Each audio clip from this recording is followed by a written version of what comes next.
Bomber Palmer just resubscribed for 26 months, 26 million months. That's a long time.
Hello, friends. How are we doing? It is I, Merxerain, and from the ashes of the previous network, I rise again. Something like that. Everybody, we're crossing our fingers today that we're gonna have no weird networking hitches. Had my ISP come out. So I talked to the guy on the phone, and he's like, well, I don't rent my modem or router or modem-router combo from my ISP. I have my own. Because, for a very good reason, honestly, I like to host servers and stuff, Minecraft servers and whatnot, and usually have to do port forwarding. And it's not just that. I mean, like, that's how I did the Valheim server that we streamed and everything. It kept locking me out of the router configuration when I used to rent from them years and years and years ago. So I had decided I will just always own my own so I can control my own hardware. And so anyways, the guy on the phone's like, well, you know, these aren't our systems, so I can't really do much about it if it's, you know, if it's one of them, which is fine. But we went through a whole bunch of different troubleshooting and whatnot, and he came to the conclusion of, actually, yeah, no, there seems to be something wrong.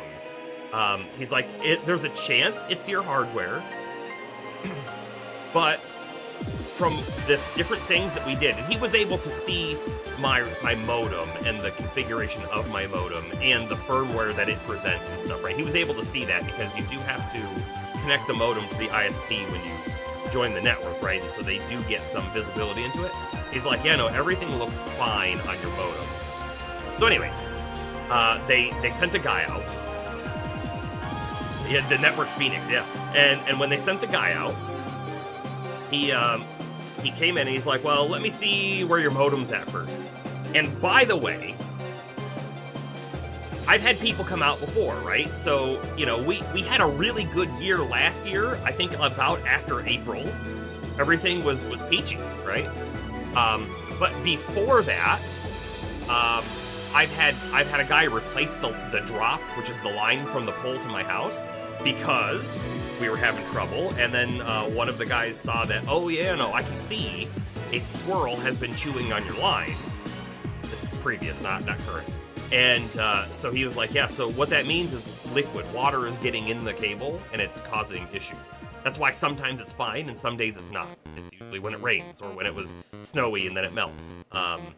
So they replaced that, and when they did so, they put a filter on two spots.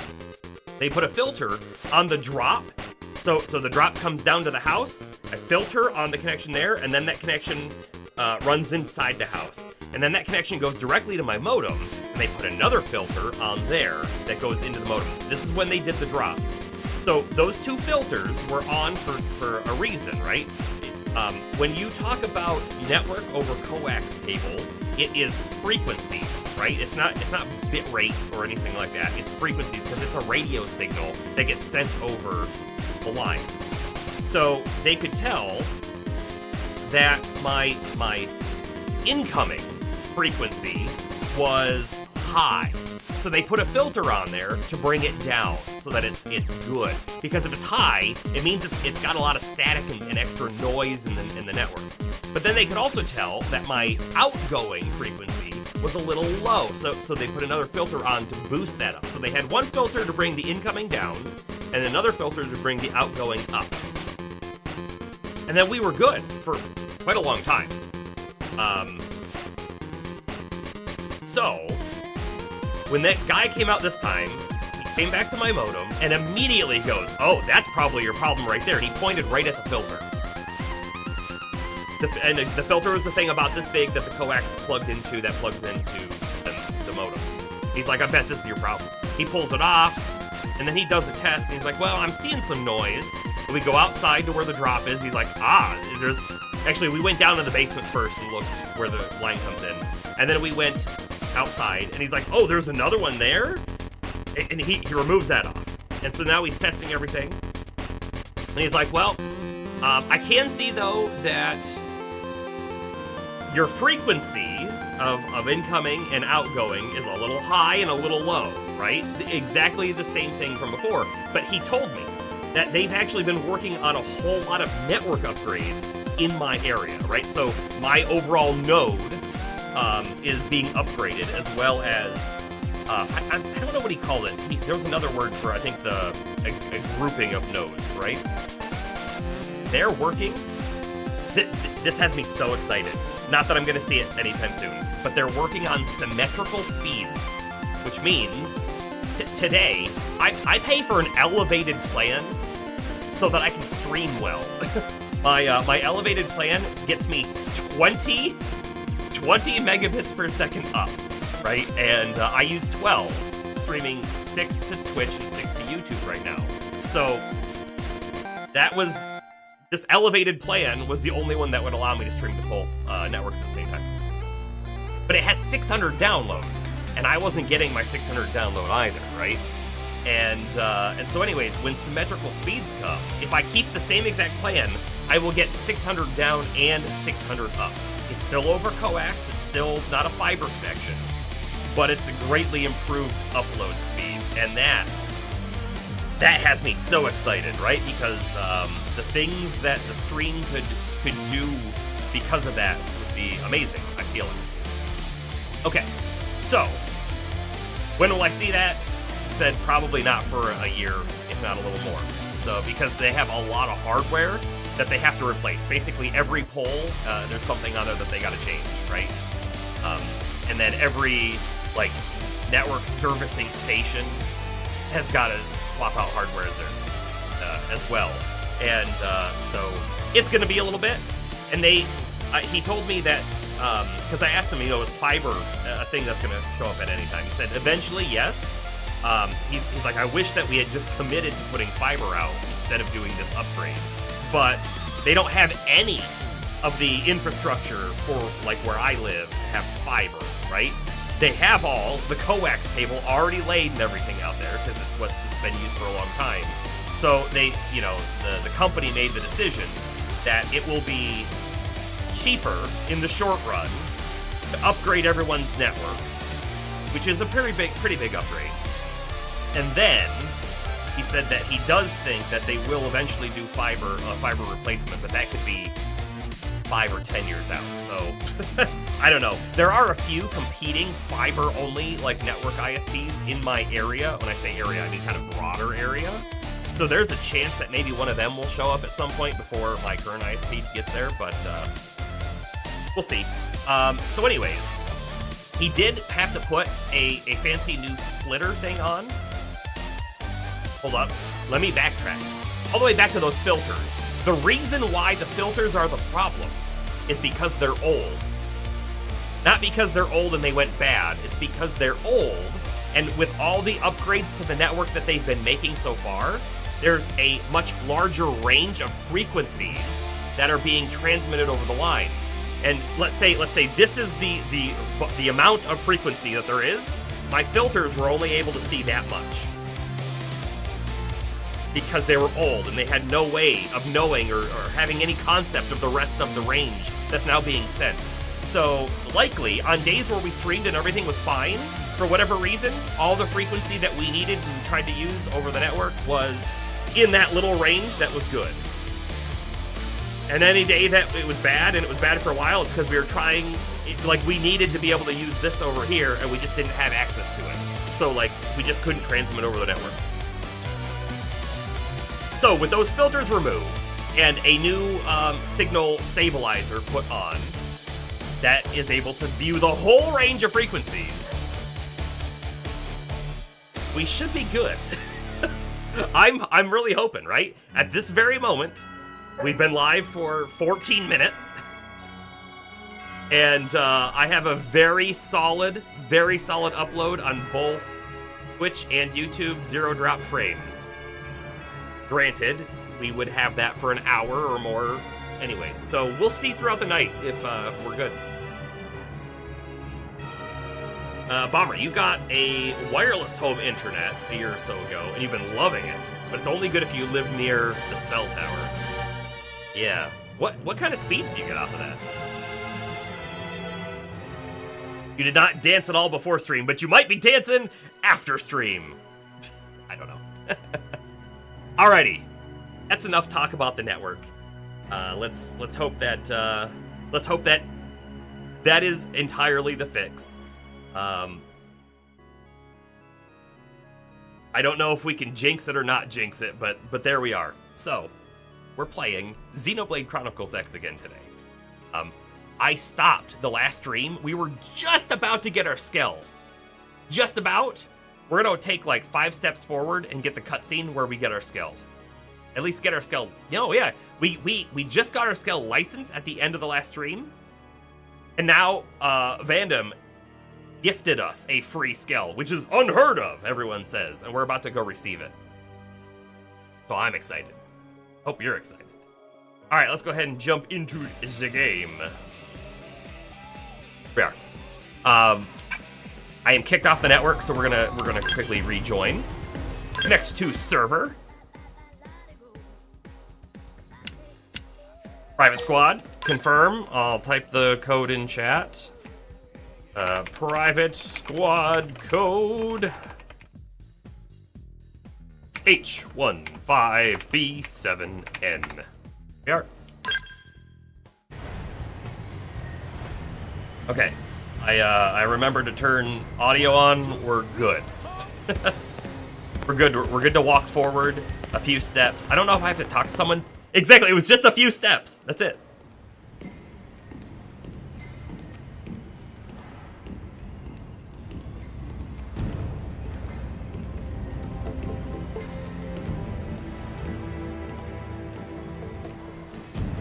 Right.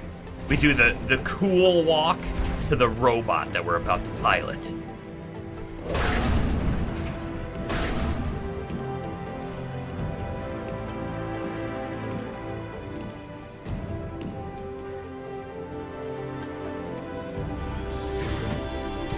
Look at those eyes. I forgot we made our eyes so cool. Making them like androidy. Which I did for a reason. Mission complete. You have the Skell. You'll do a test later? Yeah, sure. I mean, I was just kind of curious, like, what kind of speeds you typically get. I would have to assume that a wireless cell tower-based internet should always be slower than a hardwired connection to your house. As long as everything's working well, and you have a high-speed connection that gets to your house.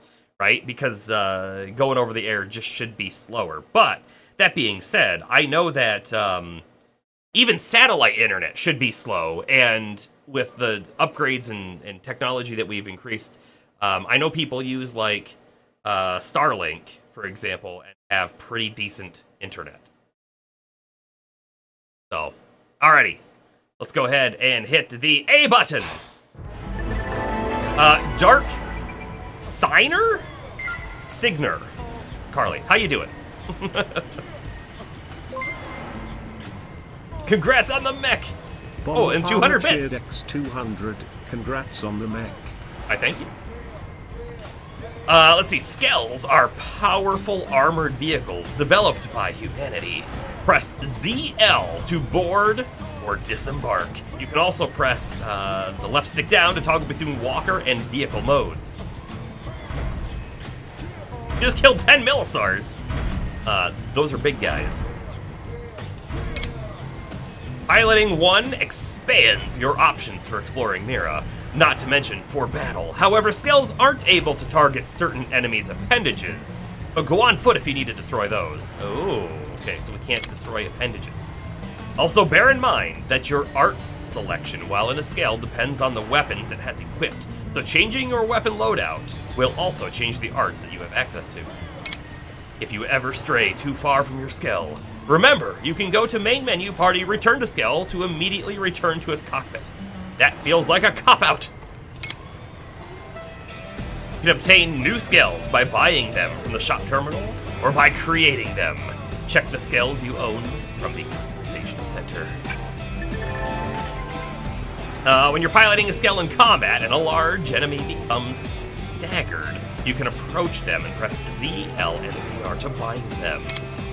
A bound enemy will be held in place for a certain duration, ensuring that all attacks against them will hit and increasing the damage that they take.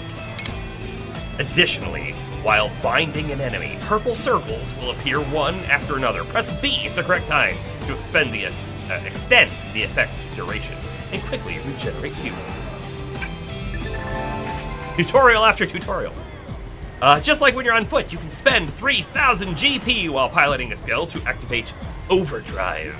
While it's active, fuel will not be consumed, and a cockpit time will trigger more often. I don't know what that means, a cockpit time. We'll find out. Additionally, a Skell's capabilities will be greatly enhanced during Overdrive, but the exact perks differ from Skell to Skell. This is the part I hate. Skells have a limited supply of fuel and will not be able to fight when it runs out. Fuel is consumed in battle or when using arts, but will slowly regenerate while you're not piloting the Skell. You can also refuel your Skell by spending Moranium to do this, the barracks hangar option. Enter console.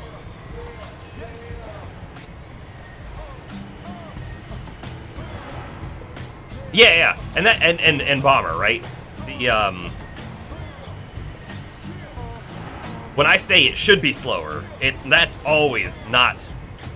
It's not always going to be the case, right? Especially if you have something really old in your area. Like if you legitimately, there are people today who still only have access to dial-up, right? If they are able to get a cell phone tower and a wireless connection that way, that would clearly be faster than dial-up. I legitimately don't know how many people still have a super slow connection like that, but I do know that there are. It's like the further you get away from greater populations, the more likely it is you're going to have a slow connection, like a DSL line or something, right? Fuel augments exist. I might need to look into that. Insurance. The Skell is destroyed due to its HP dropping to 0. Normally, it will become unusable then and there, but you can get it fixed up if you have Skell insurance. In that situation, you'll be able to get back in your Skell, retrieved and repaired, by going to the Blade Barracks Customization Center Barracks Hangar. If a Skell is destroyed while you have no Skell insurance remaining, and even if you succeed perfectly in the red beat prompt, you'll have to either spend a large sum of money or use a salvage ticket to get it retrieved and repaired. Alright, so hold on. We don't know how much Skell insurance costs, I guess, at this moment. But if we don't have it, it's going to cost, at a minimum, $84,000 is what we see in the tutorial anyways. Welcome to the club, Skell Pilot. Before you hop into the cockpit, you'll need to assign yourself to the machine. Once that's out of the way, your craft will be sent to the barracks hangar, found via the Customization Center console. Okay. Yeah, I mean,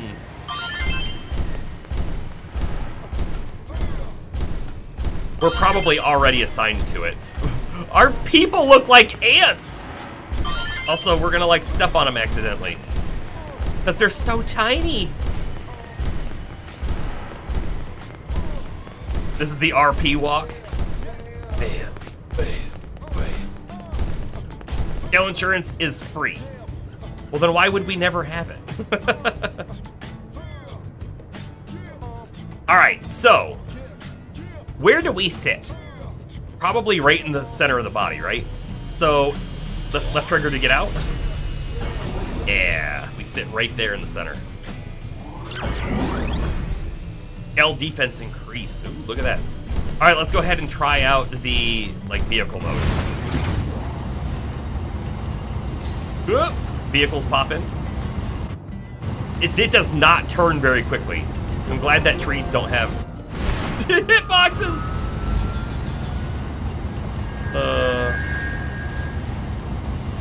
I can't turn quickly. We may have fallen. It's like you walking around small dogs. You step on small dogs everywhere you go? What?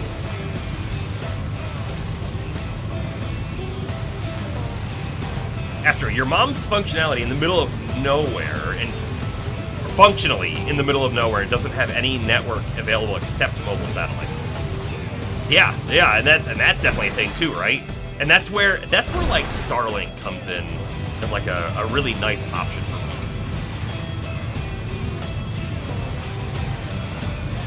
Not that I've ever used it. I don't have any ideas on how well or not well it works. I just ran over people. So eventually, right, I think we'll probably get an upgrade that lets us fly, but we certainly are with that. Since we're down here now, let's go ahead and just do a little bit of exploration, because we haven't come down here yet. Okay. I checked that without getting out. No. Double tapping sprint is great for steering. Oh, okay. We'll try it. We'll try it. Limited diving bodywear. And bands.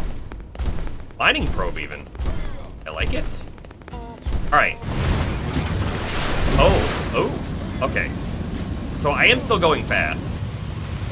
But it's not the same when I'm in this mode. We'll have to try it when we go back up out of the water.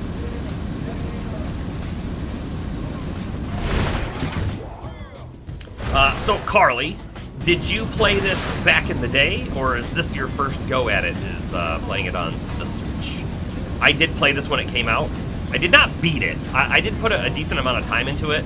I had made it further than this, but I don't remember a lot of the game. But I definitely had my Skell.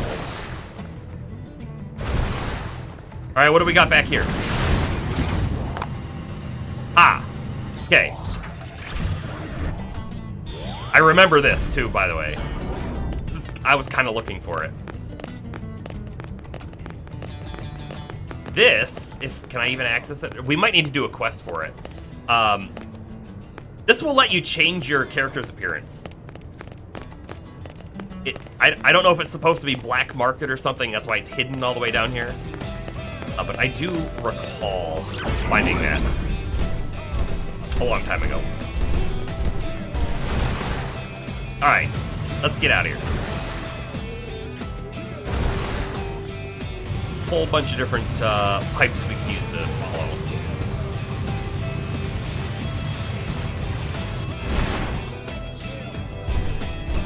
I don't like the sliding that happens when you switch between like hovering and walking. It makes movement a little unpredictable at the moment. I'll probably get used to it though. Okay, let's go ahead and try turning quickly. So I will pop, pop. Aha! That does help, doesn't it? We'll do it again. I like it. I like it. Stop yourself from going over the edge as well.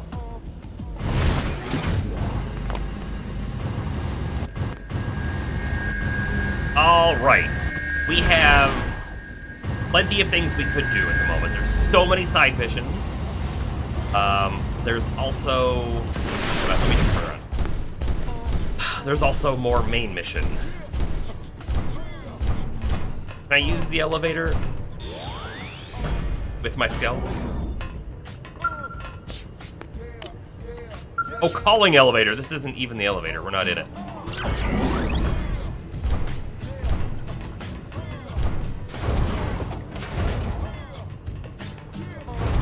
This might not be a good idea. Oh, I can't get out. Any side quest. All right, we'll do a side quest.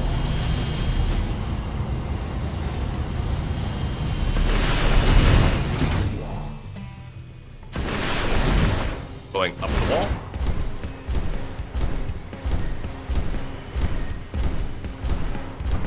Oh, I was gonna say I shouldn't have to get out to hit that button. No, I have not seen your cheats. I mean, they may have popped up. I didn't see them. I will tell you, I don't quite keep an eye on that stuff. Corwin up there has a quest.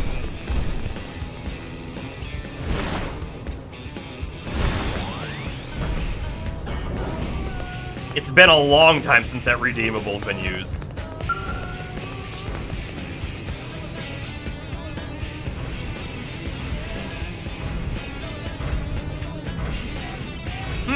What's this? Another hopeful recruit? You got the guts to hack it on this team, recruit? Pathfinders all got a death wish, you know, but we're the ones leading the charge. Yeah, I got the guts. Yeah, so you say, though. So you say, though, I'll admit there's a fire in your eyes.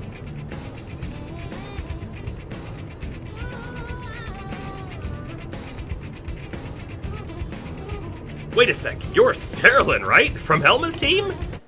I mean, Elma is also right there, but yeah, whatever. Nod. Aha! Thought so. I've heard all the stories. Bunch of blades in my line have been talking about this crazy new rook who keeps racking up the glory. I've been wanting to meet you for a while now. Name's Corwin. I lead the team here. Exchange friendly greetings. yeah, Elma's on my team. That's a good call out.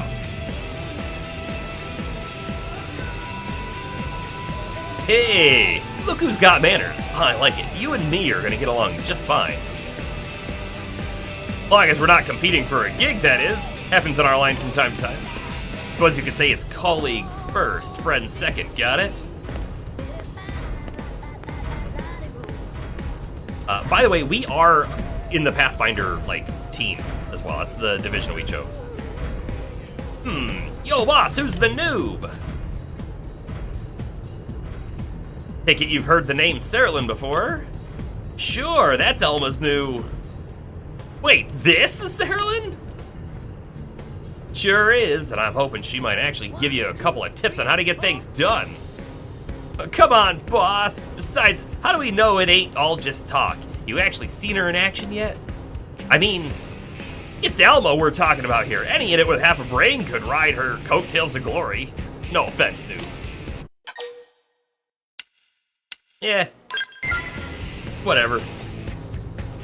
And humble too. Don't bother playing along with this idiot. You're out of his league and he knows it. Might as well break it to him straight. I know you're just doing this for kicks, but I ain't having it.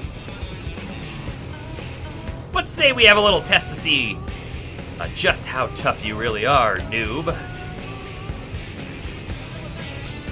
I just took on a mission to find the ensanguined font in Noctilum. What do you say you and me have a race to see who finds it first? Blade against blade. Bates is really fired up about this, although, frankly, I'm curious myself to see what you're really made of. That haircut's all you need to know? Plus, a friendly rival might just be what he needs. And you never know, you might get something good out of it, too. Okay. Yep. Sure. We'll do that. Crack. Perfect. I'm heading out now. Have fun eating my dust noob. We are actually going to stop to the shop and look at like Skell upgrades and stuff before we leave, but then we'll go do that mission. You may think you're hot stuff now, but I've been a blade longer than you, and I ain't losing to some rookie. Time for you to learn Alba's team ain't the only powerhouse around. Ha! Can't say I saw this coming, but thanks for lighting a fire under that kid's butt. These little contests can be fun. All part of helping out your fellow blades, right? Warn them that competitiveness isn't productive. Nah, just... Yeah, sure, agree. I think Lynn liked that. I heard the heart. Heh, I figured you'd get it. You practically ooze experience. I'm sure you don't get this far without a bit of help and friendly competition, right? I'm no different. Half the time, the thought that gets me out of bed and into the field is I'm not letting those other guys hog all the glory. Anyway, it's time to fire up that frontier spirit and get out there. Strip off the veil of mystery and start ogling Mira in all her glory. The planet is called Mira. But we're gonna ogle Mira, we're gonna do it so hard.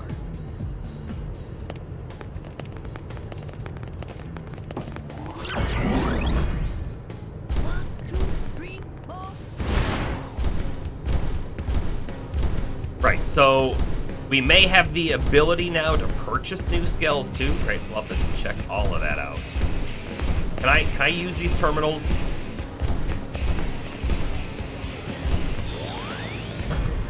I assume we can change the colors as well, right? We'll definitely want to change the colors. That might be in the barracks though. Alright, so first off, we'll check this out. I sure can, nice. We're gonna get a tiny bit of stuff here. We have no Moranium. We spent the Moranium towards the tail end of our last stream, so. Sorry, my phone is like blowing up. Okay, we're good. So I've got nothing to spend there, which might be bad, right? Because we probably need it if I wanted to, like, Skell parts. Can I actually, yeah, Skell weapon augments? Let's just take a peek at one, right? Melee accuracy up. It's really cheap. The next set of Moranium we get that comes in, we might want to look at making something. Weapon mod. Yeah, boost weapon attack, stability, speed. Ooh. Fuel. 1%. That's like nothing. Honestly, I feel like I wouldn't go for anything less than the 10%. Probably. Worst case scenario, can get quick Moranium from a support mission. True. Good. If we need it. Skell ranged appendage damage. Now, they told me that I couldn't target appendages, but this is ranged appendage damage. So, is this augmenting other people in the party, or is there a way to target appendages, and or is it a chance that when you attack, you just also hit the appendages? You think it was some appendages? Oh, okay. That was probably weapon fuel consumption, actually, LP. Because I think I was in the weapon mod. Yeah, so this is going to be art fuel consumption.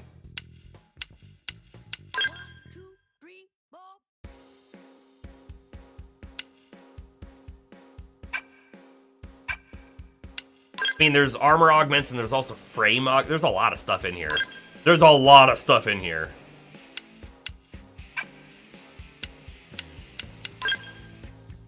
Oak sight. Reduce detection by shrinking enemy field of view when in your Skell. That's kind of cool, right?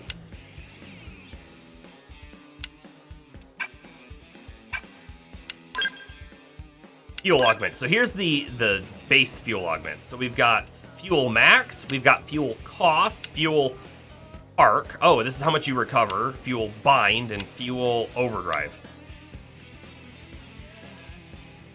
Yep, I know the Mortifols, how I can target each of their wings. In a Skell, you can only target the head and the body.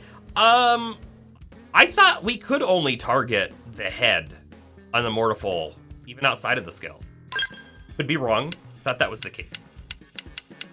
All right, so the fuel cost. Ooh, the second one's already 25%. Okay. Like Amber Cerberus antlers. I don't know if we can get those now. We can almost certainly buy them with squad points, right? Okay, boosts fuel recovery by 1 unit per 10 seconds when parked. 5 units. 10 units. 15, 20. Now, what I don't know is if we have random number 1,000 fuel, is 1 unit 1, or is 1 unit like a different number? No, it's probably just 1, but... Boost fuel recovery by a unit per second when I'm binding an enemy. That's kind of cool. And then recover fuel when activating overdrive. Got it. We will have to check those stuff out later, right?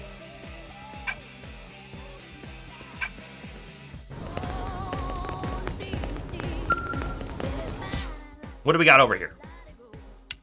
Skell. Okay, Skell frames are divided into light, medium, and heavy types, each with its own broad range of Skell models that differ in a variety of ways. Light type, low HP, but with good accuracy, evasion, and mobility. Their fuel tanks are small, but they get good mileage in flight, which we don't have yet. Low prices make them attractive to first-time buyers. Medium type. Balanced in all regards and easy to handle. Comes with sturdy armor plating on its parts, making them tough to break. Slightly pricier, good for experienced pilots. And then finally, the heavy type. Highest HP and defense, and a large fuel tank, but not very nimble in combat and burns through fuel quickly in flight. Costs a lot, but with features to compensate. The seemingly random numbers and letters at the start of the name do actually stand for stuff. Do they? Okay. Like, we've got the ASO 130. I don't know what the ASO stands for, or the 130, but it means something. Medium Skells also have an extra 3k max G. Huh. That's pretty cool. Alright, so we've got a light type, and a light type. And then I'm assuming the rest are medium, medium, heavy, heavy. Okay.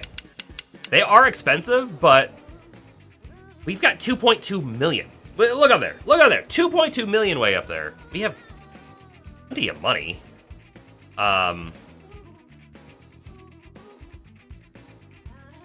What do we currently have, right? How do I compare to what I'm currently using? Can't compare it. Actually, let's back out of this entirely. Party. Skell gear, I guess, right? Let's look at this real quick. Change your Skell's loadout from the main menu. Oh, we have a USO 220 Urban. That's what we have. I don't know if that was in the shop or not. Let's see. Skells can be equipped with their own weapons. Each Skell can equip weapons in 5 positions on the left and right sides, for a total of 10. Weapons equipped in the sidearm slots are used to auto-attack, while the others give access to arts. Each Skell has a fixed fuel cost to use. Additionally, some Skell weapons occupy more than 1 equipment slot. When equipping one of these, icons will be placed between art icons on the art palette to indicate. Perfect. Armor by the way, we also have found weapons and things, so we'll be able to equip some stuff. Armor components can be installed on Skells, each one tied to one of the 5 slots. These do not affect Skell appearance. Aw, that's kinda lame, but okay. The armor pieces a Skell can equip are governed by its type. So there's light armor, light and medium, and then heavy can equip any piece. Nice. Alright. So this is what we have. It's a USO 220 Urban. Fuel 7,600. Our overdrive, we deal more damage, we take less range damage, and we have appendage regen. We have only 1 slot to augment, though. If I see a black and orange Ares 90 Skell, that's you. We'll keep an eye out, for sure. You forget the AS, but the first 2 numbers are the type of Skell. So 01, 02, 03, and the next 2 are the required level. Oh, I see. So it's We're type 2, level 20. But we're I think we're actually level 30 now, so I could buy a 30 frame if they're up. Alright, now that we've seen it, let's go back in here. Before I even look at equipping gear, right?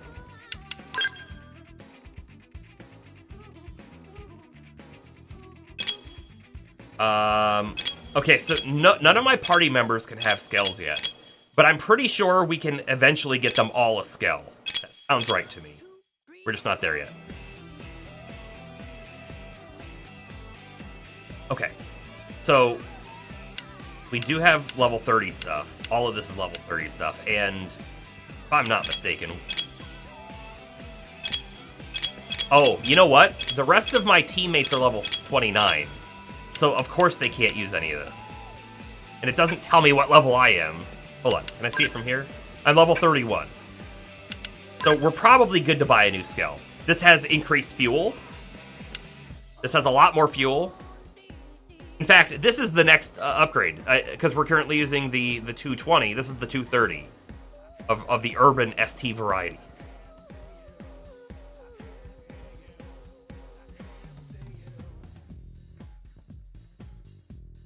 Okay.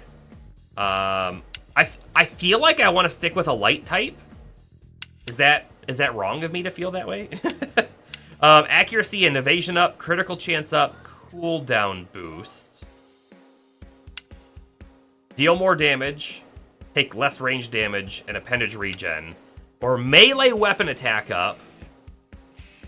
So here's the deal, right? There is also Skell gear. So there's gear that we can wear that improves our abilities when piloting a Skell. I think right now we're going to stick with ground gear, but we might want to consider switching at some point.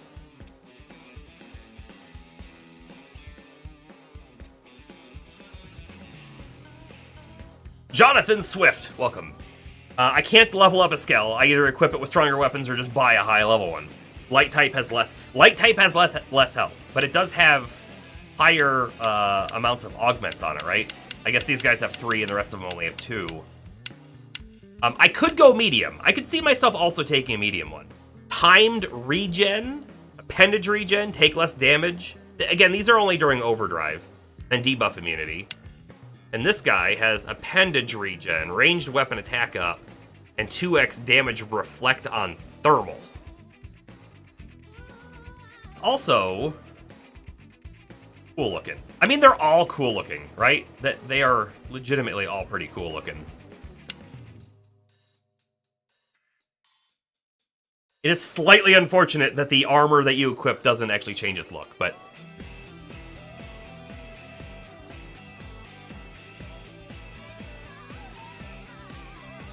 ASO 330 looks neat.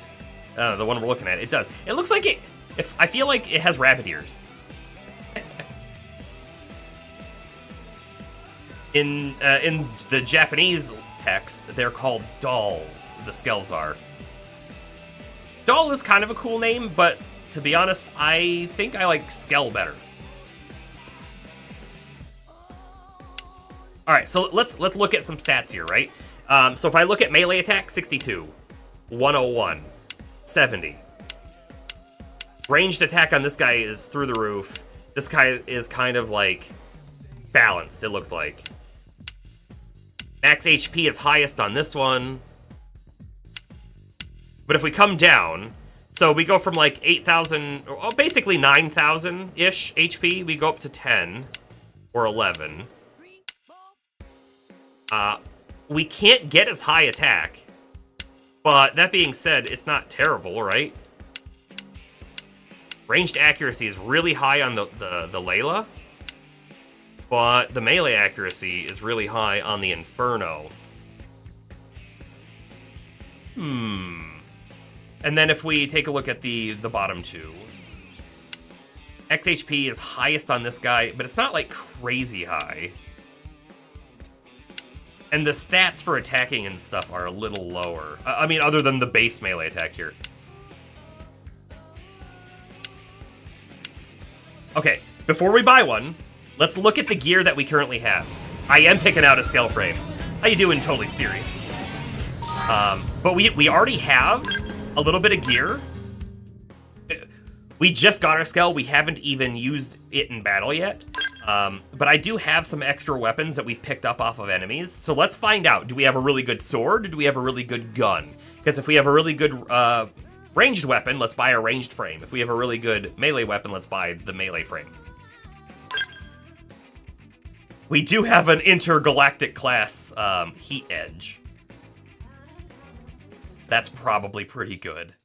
Attack is 690. 330, 198, 30. Yeah. That thing's pretty dang good, isn't it? If we continue, for the back weapon, we happen to have 2 intergalactic railguns as well. Oh, Carly has left the squad. Bye, Carly. These have 2,248 attack on them. That's insane. However, these are only for arts, right? We can't, we don't just normally attack with them. Yeah, ditch the level 20 frame immediately. That's what I'm doing. That's what we're doing.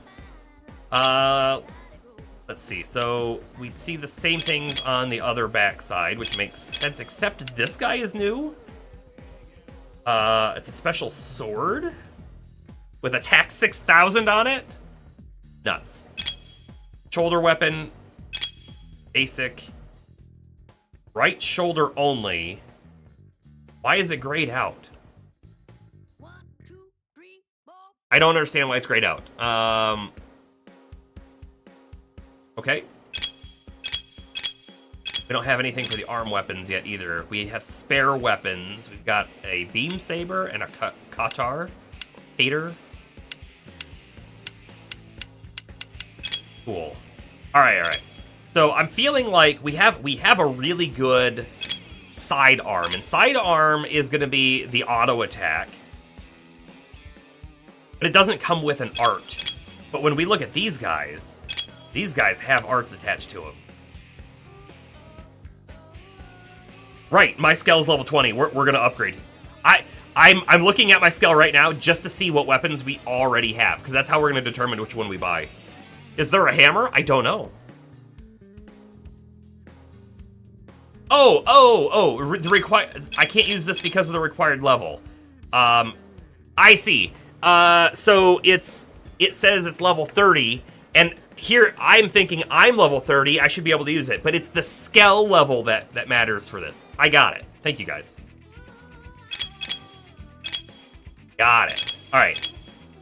I'm feeling like we have a really good melee attack on this back weapon sword, right? 6,000 damage. We have some railguns that aren't bad for ranged, but then we have the really good heat edge sidearm. So I think we're going to buy a melee frame. I think that's how we're going to do it. Let's do it. You think it's a good thing we haven't used in combat yet? Yeah, probably. All right. Let's buy a medium frame for combat. Probably this one, right? Has the higher melee accuracy. We do lose a little bit of potential. Has the higher max fuel as well, which I like. The only other thing that I could think of is going this one for the higher melee attack property, but we'll start with a medium, and then we'll get an understanding. Do I feel really squishy in my Skell? And in that case, I guess we might want to go heavy. Do I feel like, no, we're pretty good, and I'd like the mobility and the ability to have additional effects? You know, one more, then we'll go light later. But we'll start off with the Inferno. This is what we're going to be rocking. 1, 2, 3, 4. Purchase. Buy an assigned pilot. Done that. And then I'm guessing someone else can pilot the level 20 now. I'm guessing. Let's take a peek at Skell. Actually, no. We'll take a peek at Skell weapons and armor after we equip stuff. I went melee mediums Skell, not heavy. But yeah.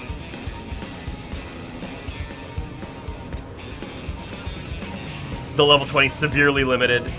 Lackluster first impression. Goodbye, money. We did spend a lot. That's okay. All right, Skell weapons. So we have our new thing here. so let's go ahead and put...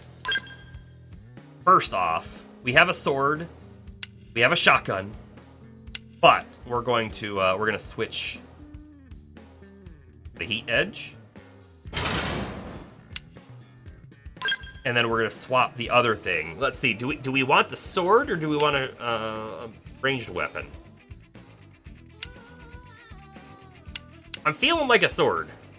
And in fact, how about this? I want that in the right hand. I don't know if it matters, but I feel like I like it that way. I think we're good here. So this guy, by the way, has boost Skell melee accuracy, and it has thermal damage up. And this is a thermal weapon, so that's wonderful. And the other sword just has weapon attack up. Okay. Lila supremacy. Oh, heavy isn't build emphasis. Oh, I gotcha, yeah. I think we're going melee heavy. Yeah. Which honestly is how our character's built now. It's so funny. When I played this game back when it came out, I rushed as fast as I could to get to the sniper class, and I played with a sniper rifle. And I remember liking it quite a bit. And this whole time I keep thinking, yeah, we're gonna get the sniper, but we've just been playing melee, and I've been having a good time with it, so. You guys both prefer the Lila. You might be the highest level in the squad, Carly. That might be true. Alright, so sidearm's done. The back weapon, right? So we have two different back weapons, but the right back weapon, I'm going to throw this sword on. Hold on. Wait. This sword's attack is only 6,000, which I thought was a lot. But now I see it's not, because this one's 12,000. And, okay, let's read the art as well, because I haven't looked at these arts yet. 50 fuel cost, deals physical damage, plus inflicts taunt, versus toppled targets boost damage. Whereas the other guy just deals beam damage for 50 fuel.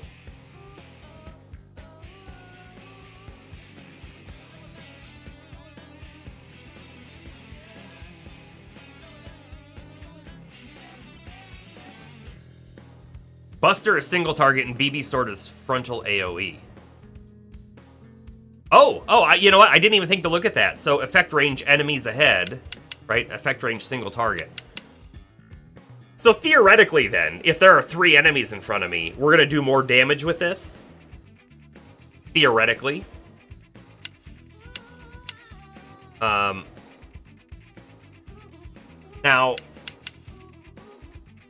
does this sword and this sword, do they take up 2 slots? Because I see next to where it says rare, up on the top there, it has both shoulder slots. They do. Interesting. I really thought I was going to have a railgun equipped. So hold on, if I just equip it, yeah, it has unequipped the other one. Okay. Don't think I love that. Let's keep the single target on, and then let's look at the rest of our things. Alright, so definitely going with this one. Is this melee as well? I think it is. Okay, and then we come over to this guy. Currently have the B Gatling equipped. Also a sniper we can equip. And the sniper does way more damage, but this is enemies ahead. Single target. I'm gonna go single target here, and we'll see how bad it feels or how fine it feels. And then finally, 19, 18, 15. All right, so we're just gonna go beam saber and guitar.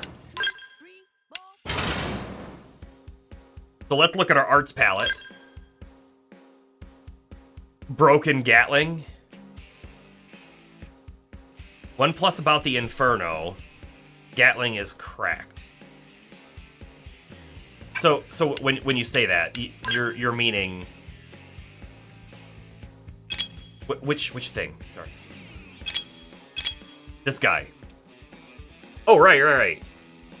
I didn't equip it. And the power rating is through the roof, mind you. So maybe we shouldn't have the sniper on. Maybe we shouldn't have the sniper on. mean, it's legitimately almost 4 times higher on its power rating. Do what makes my brain happy.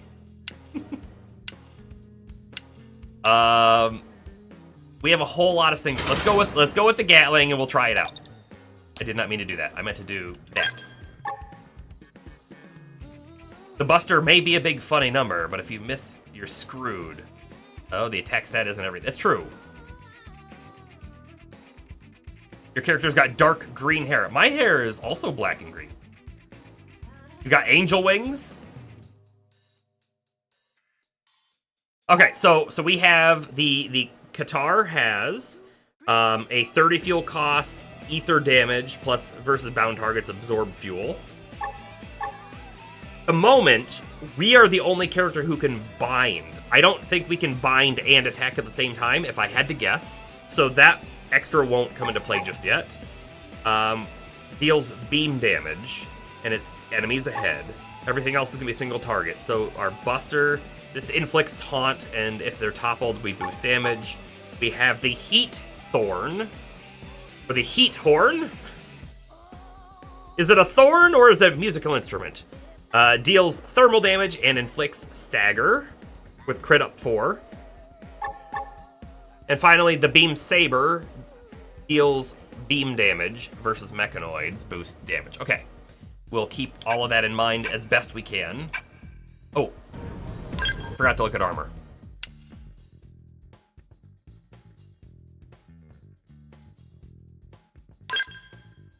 Okay, we have...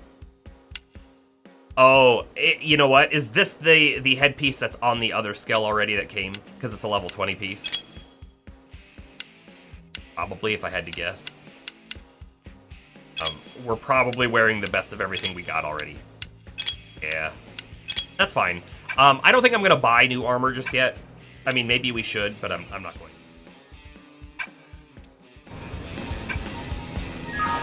LPU and Carly have the same weapon? Neat. All right, the final thing that I want to do before we head out is head into the barracks. We'll see if Carly's in there first off, but then also we're able to customize the Skell at that point, I think.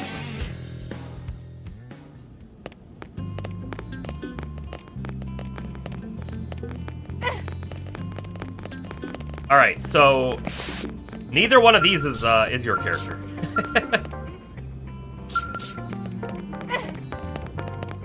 I don't know if people hang out in other spots. They might.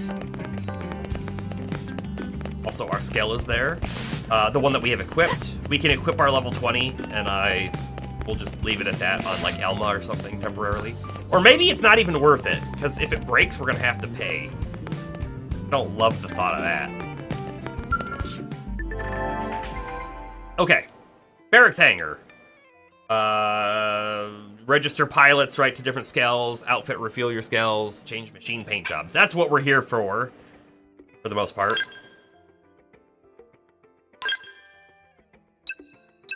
I can rename it. I'm not going to rename it. We're going to leave it as is, but I will change the colors. So,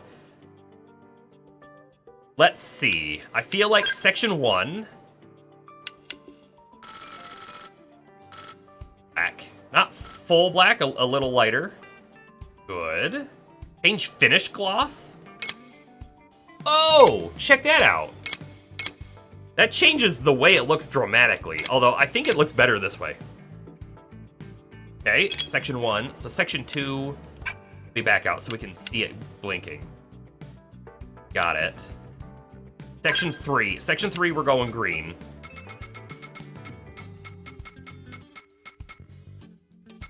I want to make it like a dark green.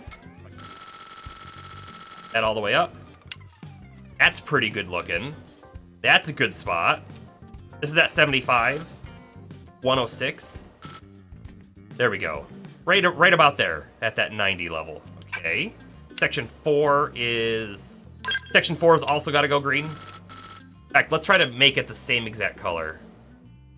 99, 255. Then 91.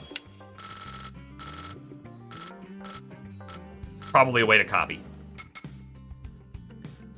And then finally, This last bit. I don't know what color to make it. Insurance often gets misunderstood, so let me explain. Yes, please explain it. As long as it has insurance left when destroyed, no money is charged. You only lose insurance if you don't get a perfect on the QuickTime event when it's destroyed. If it's destroyed with 0 insurance, QuickTime event won't save you from having to pay to get it back, but a salvage ticket will. And how do we get salvage tickets? Or will that be something we just find later? This is me experimenting to see if this was like the same color. That doesn't look bad. That doesn't look half bad. What if it's a slightly different green? Slightly different green looks pretty good too. A little brighter. It makes some spots stick out that otherwise wouldn't. So we're doing that. All right, the visor. The visor's currently blue. I'm gonna make this thing orange. Going orange. Maybe a little darker. The lights. Where are the lights?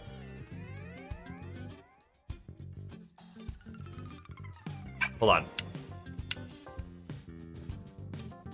Oh, I see them. They're like between... Look at the leg. Look at the leg. On the inside of the leg, you can see like lights kind of showing up in there. And armor would just be everything else. We don't want to touch that. But lights are neat.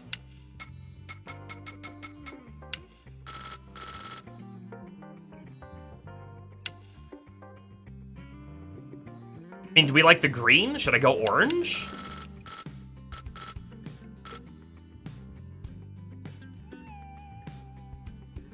If you only have 1 insurance on a frame, throw it on a party member. They'll always hit a perfect on the B prompt. How about that? Okay, so that means that their Skell can never break, right? As long as they have insurance, you don't lose the insurance, and you will get your Skell repaired for free, right?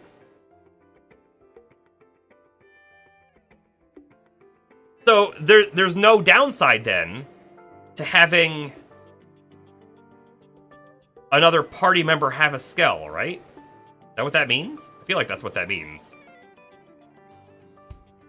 Also, I'm kind of liking this. I want it to be a little bit more orange. What color do we do here? 23?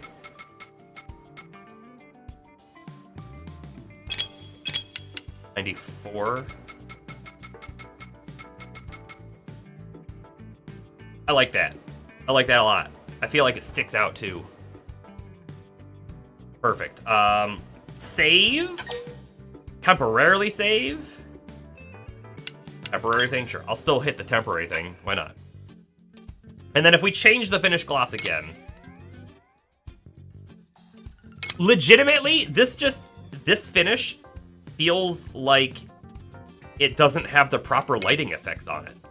I think it looks way better with it being a bit shiny. It looks like metal. Okay, we're done.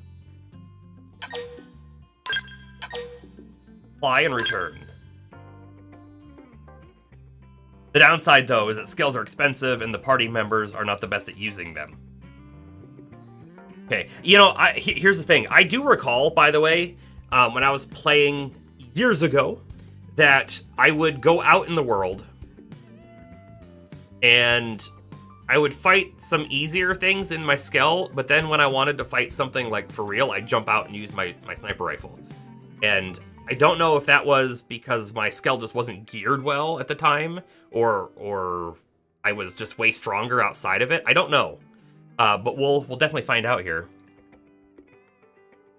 Okay. We're good. Point attack? Wait, what's point attack? No, I don't want to do that. Okay. We're good. We're good. We're finally good to go out on a mission. Go do it. If I fast travel on the world map and I'm not in my Skell, will it show up? I'm gonna attempt it, and we're gonna see what happens. So I have to know. And if it doesn't go with us, well, then we can come back. All right, Corwin's quest is out here. Yes, it does. Wonderful. Great news.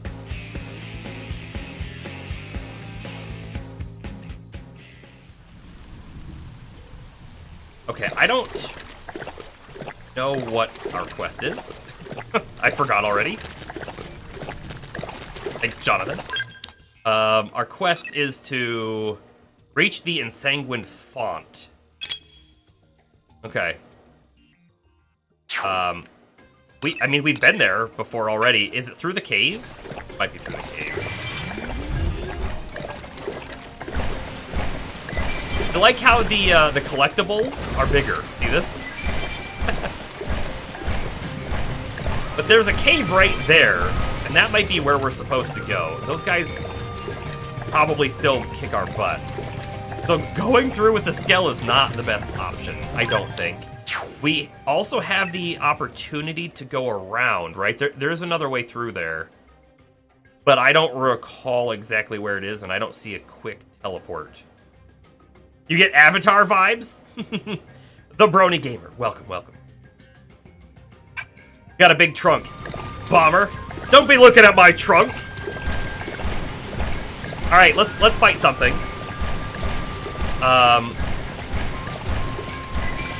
Probably that level 20 dude that's right here, right? Come on, you and me.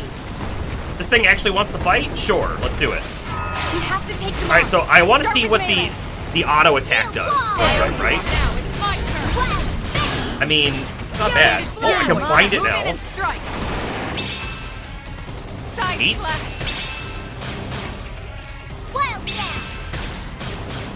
But of course, now we're not doing anything. They never stood a chance. Alright, and the guy was easy though. But we need to understand how it works so that we're not surprised, right? Oh, also there are some squad tasks up here. Did that thing attack us because I stepped on it?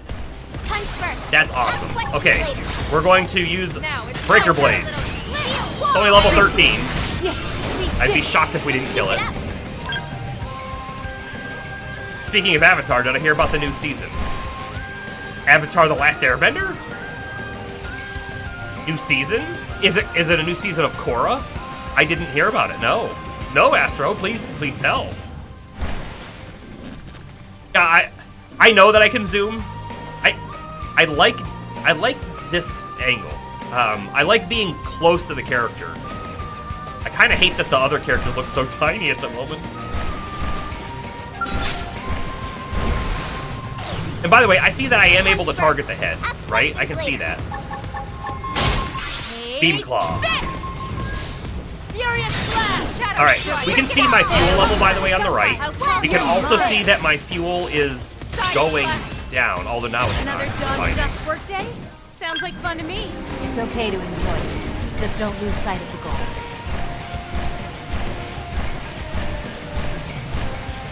I mean, the Skell, here's the thing. I have no idea. The Skell might be powerful enough to take out a level 41. Should we try it? Is that stupid? I don't know. The Skell itself is only level 30, so theoretically, it should be much weaker than a 41. But I guess we don't know until we try, do we? We have to take them on. Start with melee. Then let's pull you back. B to assemble, please. Alright, now attack. We'll see what happens. They're tough. Touch me up. And I don't have a green. Elma's taking damage. Furious flash. We will burst through some of our fuel. Charge. They're freaking out. Topple them with gunfire. Prepare. It's the next avatar. Oh, it's the next avatar after Korra. So it's just a new show in general then, I guess, at that point, right? Come on. Cockpit time. Oh boy, goodness. We haven't seen this before. I don't know what to do. Shadow strike. I don't know what to do! Melee attack. We did something. Take this. By the way, we're winning. We're winning. Sorry. I can't seem to get fired up. I mean, we're still, like, our guys are still taking some damage, but they are healing. I mean, we have Arena is healing pretty good. Thanks for the follow. Furious flash. Almost almost missed the quick time event. Fall back into cover. Yes, I do know that I can give Skells to my teammates. We have the one level 20 Skell. I feel like we'll probably want to outfit everyone in at least a level 30. Also, look at my fuel. My fuel is fine. It's like barely depleted. They're off guard. Stagger them with a melee Have a attack. little break. When triggered by chance, all arts will have their cooldown reset instantly. I wasn't looking when I tried to hit that quick time event, by the way. Also, you're invincible for the duration. Oh, that's nice. Alright, time to overdrive. Clover skin. Cockpit time! Upper hand. Leave this to me. I can't see, though, in cockpit time. Do a move before overdrive wears off, please. Strike. Sorry. The rest is... Oh, overdrive extend. We can do this. Trash talk. Side slap. Nice. Okay, this thing's about to die. Damage. And we go after the next one. Cover me while I go in. What chapter? Nice. Move in and do some damage. 7? I'm not sure. Oh, there's no way to, like, force a move. Upper Okay. hand. Sliding slinger. Surprised we didn't get a skill tutorial. We kinda did. We did get a lot of text ahead of time. Also, Elma just went down. That's not good. Cockpit time! Get fired up. Oh my goodness, in cockpit, that is a weird move to use. Cover me while I go in. Now everybody's level 30, so they can all get a level 30 Skell now. Pretty dang cool. Your post game, yeah. So when I mentioned this earlier, but when I played the game back in the day, I did not beat it. So there's definitely cutscene. A cutscene. There's definitely a lot of stuff I don't know about the game, and the stuff I do know about the game, a lot of it I've forgotten. So, oh, you haven't beat. Wait. You didn't beat it either, but you're in post game. There is new content in the definitive edition, isn't there? There's probably additional story. I didn't really even think about that.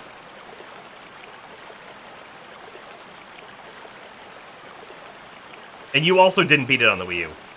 I really liked it back then. And here's the thing. Since then, like, legitimately, every, like, other year or something, just, like, I would get a random thought. Boy, it would be fun to play that game again. This one, right? But then also going, yeah, but I don't have my Wii U plugged in. I have to dig it out. It's also the Wii U. Do I want to go through the hassle? And so when they eventually did this, I was so excited for it.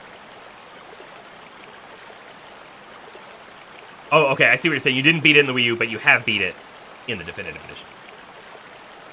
Corwin here, how goes it? You find the ensanguined font yet? Yeah, I guess I'm there now? Yeah, that was fast, I'm impressed. Things a little to say, but looks like you beat us this time around. Well, speak of the devil, Bates is on the horn right now. Come in, Bates, respond. What? Say that again. Bates, what's happening there? Bates, can you hear? Dang it, I lost the signal. Sorry, Sarah, situation's changed. You may be in danger there. Get yourself back to the city ASAP. Dang it, Bates. What the hell is that black Skell you were going on about? Uh-oh. Where is it? I don't want to go back to town. I want to find the black Skell and fight it. This is a weird spot. I mean, we were here before. We didn't find anything there, but it is an odd location. I wouldn't be surprised if there is some kind of quest here at some point. Alright, let's go ahead and get back.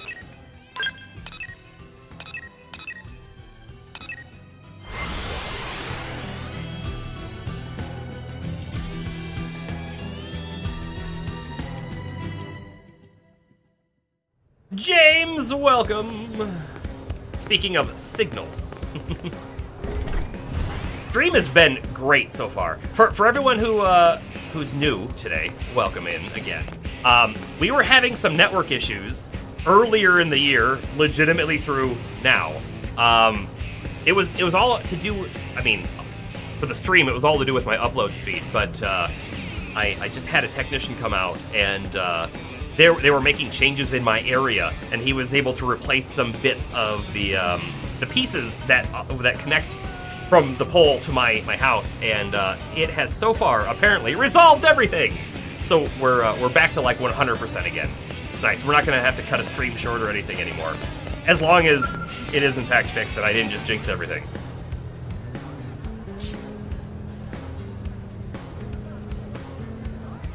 Glad to see you're safe. You didn't get attacked by any weird hostiles out there, did you? Everything was fine. Oh, good. Yeah, that's good.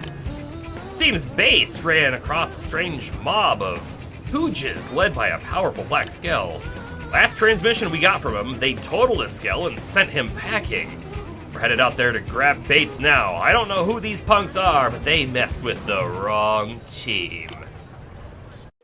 Hey, good luck! No. We're gonna go help you out. Elma didn't get a heart from that? Come on. Dang, you're real softy, aren't you? I can't make any promises on what you'll find waiting for you out there, understand? But even so, you still want to go? You're willing to risk your neck for our friend? Well, hell, if you're offering, I'd be an idiot not to take you up on it. Last we heard, Bates sent up an SOS from Everwhelm Falls in Noctilum. We'll be tracking him as well, which means we'll get this idiot home alive no matter what it takes. Okay, back out we go, I guess. I did receive some uranium while we were gone. We could look at some upgrades. I think we should. Develop new gear. We want... We'll get weapons, first off, for the Skell. Nothing. Fine. There's even frames that we can develop. Well, that's neat, too. Okay, so let's pop out of there. Engineer augments for our frame? HP is probably not terrible. Melee accuracy wouldn't be terrible. I mean, legitimately, none of these things would be terrible, right? Melee attack would be pretty cool. Of course, I don't have, like, half of what we need to do anything.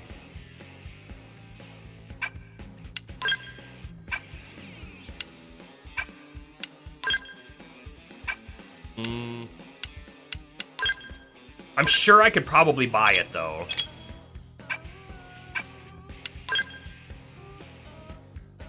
Reduces appendage damage by a percentage when in Skell vehicle mode. I mean, that might be really good. I didn't notice, by the way, when we were out just fighting, if, like, my appendages were taking damage. I didn't see it if it was a thing, but losing an arm would be pretty bad. Boost augments generally are harder to get than ups. Okay.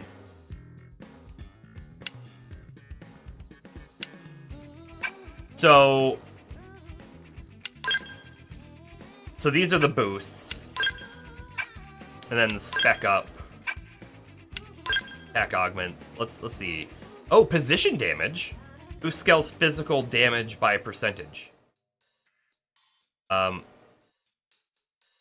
We have position damage too. That's kind of cool. Let's see. We have a thermal weapon, right? We have a thermal attack. Of course, we don't have that stuff either. Yeah, we don't have like half of what we need. Let's not waste time on it. I'm sure we could make ourselves a bit stronger. I think we're good though. I think we're good. All right, let's go help out. How the heck did he? Hold on. The place we were supposed to meet at was like right here. How did he get all the way out there? Recommended level 25, so we should be fine. We have a point that's not too far away. Yeah, flat increases are typically not as good as a percentage boost, right? The lower level you are, the lower your gear, percentages are worse, though, of course. I forgot how dangerous this place was. You have to take them all. I forgot how dangerous this place was. Now it's my turn. Okay, I want to make sure we don't hit anything else with our ranged weapon.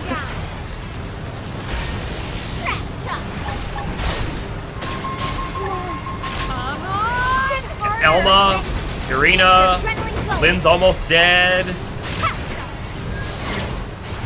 But we're doing okay-ish, although we're taking damage now. I'll save you all. Alright, Guys, take it from more enemies. let's get out. Let's bail.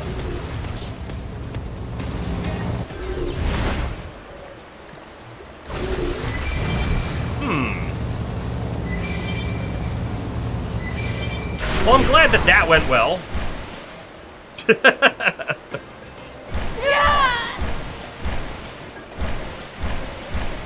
Why did everybody just make a terrible, terrible sound?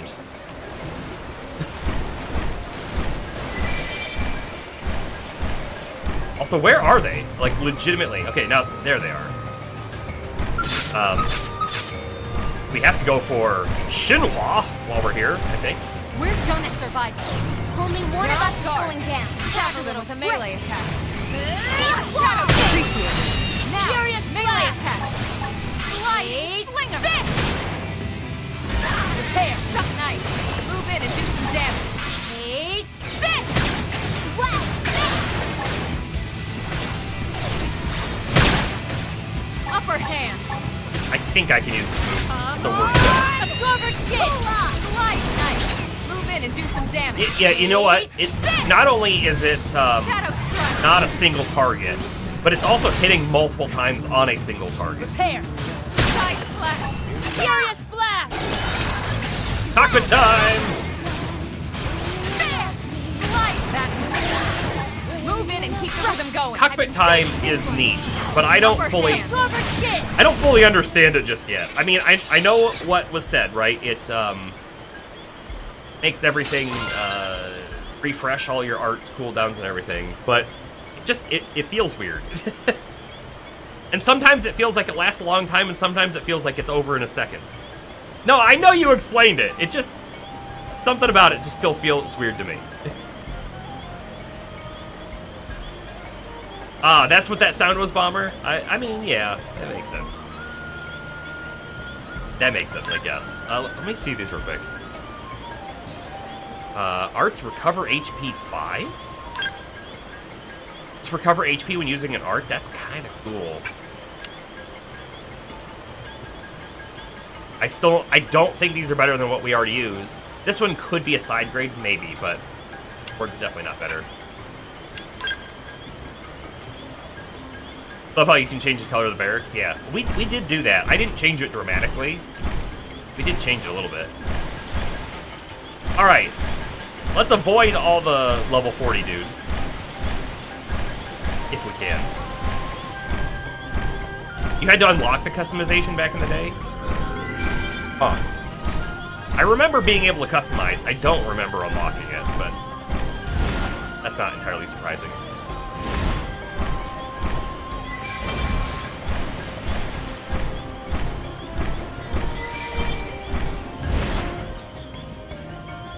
I feel like with the ability to go into vehicle mode, we'll be able to escape any enemy that attacks us.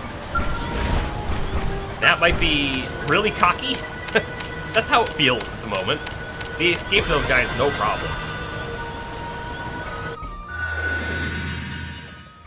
Alright, new probe. What is it? It is a mining location.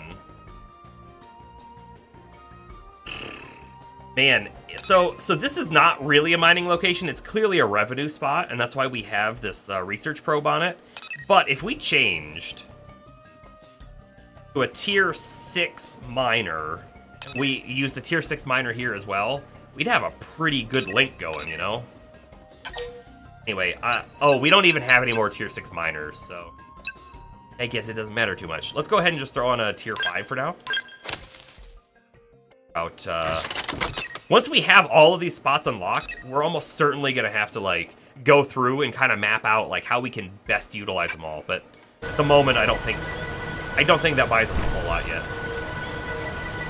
Okay, I see a yellow bit to our north. I see a quest down below.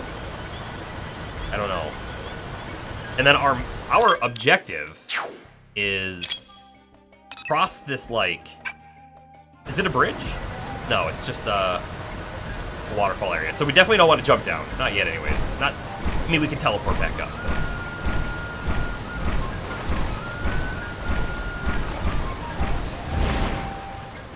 Ah, here's the yellow bit. Do I have to get out to collect it? Of course we do. Why wouldn't we?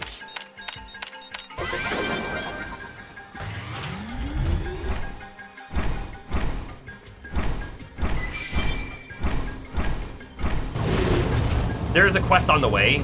We should probably see what it is real quick. Like right here.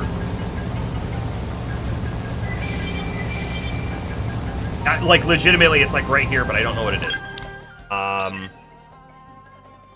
Number of discarded items from the White Whale. Please bring us some gesture gloves. It's just a gathering mission. So they should be in this area, but I don't see any. There's one. Grab it. Try to use the quick turn ability.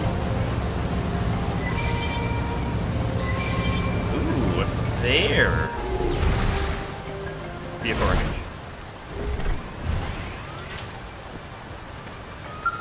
I wish the Skell, especially in the water, wasn't so floaty. I feel like we're very floaty. Or maybe it's just purely this mode.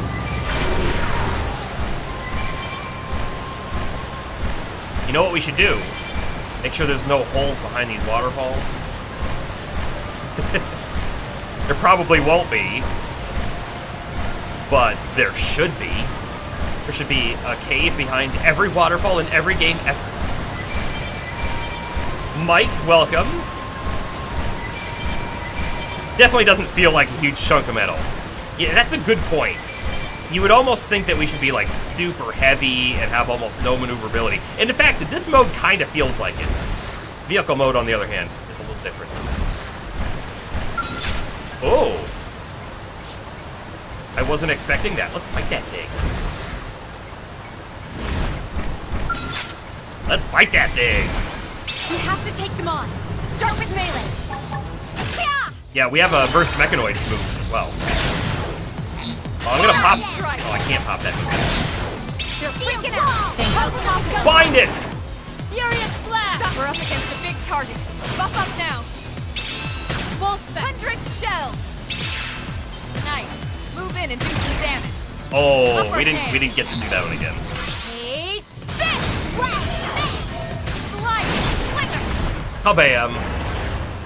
My skill's way better than their skill. Also, only a level 20 piece.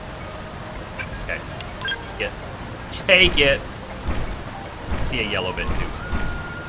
It's so easy in open world games, but even, I'm gonna say maybe this game specifically, to be like, hey, our objective is over there, but why don't we stop and do these 20 things first? There's so many side quests in the game, it makes it even easier.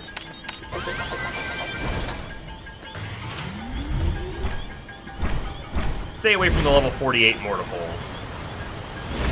That feels like a mistake waiting to happen, right?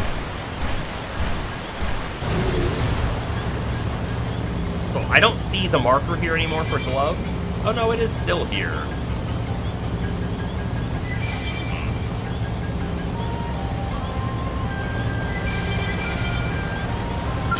They're so tiny. Yeah, video game equivalent of, ooh, shiny. Kind of. There is just something new to like look at and do around every corner, it feels like. Stuck. Also, don't fall off. Don't fall off. I want that probe spot. I want it badly. Get it. Oh, it's a cave. Some of our objectives are here. We'll grab them.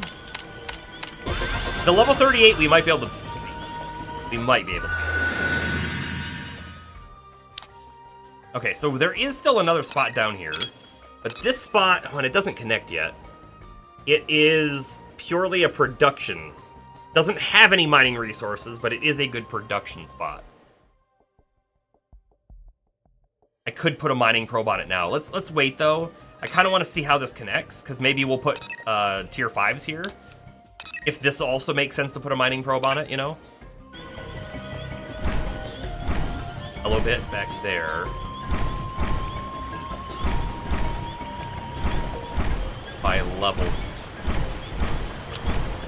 Well, high-ish? Not super high.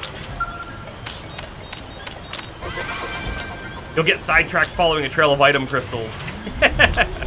Like with the Reese's Pieces from E.T., yeah, right?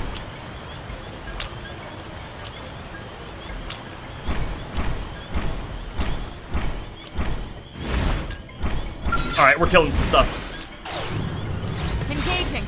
Lay down some fire. This thing is weird looking. I won't miss this. Also, I kind of hope I hit the monkey with this. Shadow strike. I appreciate it. We did. Side slash. Screamer. That. Listen to that Move music. in and keep the rhythm going.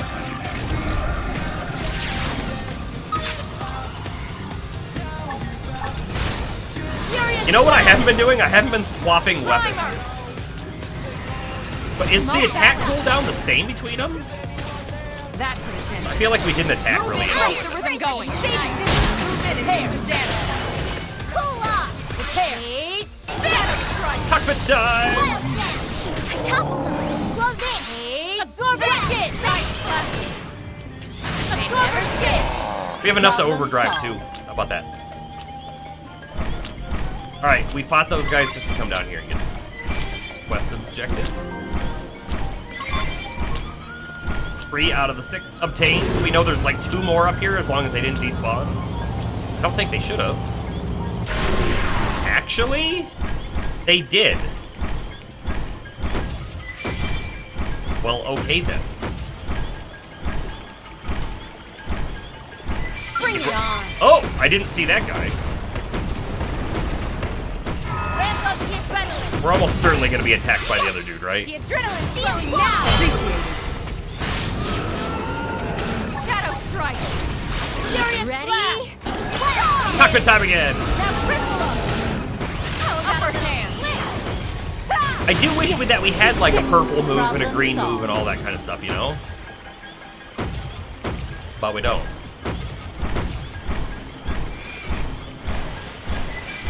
Cooldown doesn't speed up, but swapping to a type of weapon starts the secondary cooldown of the corresponding card.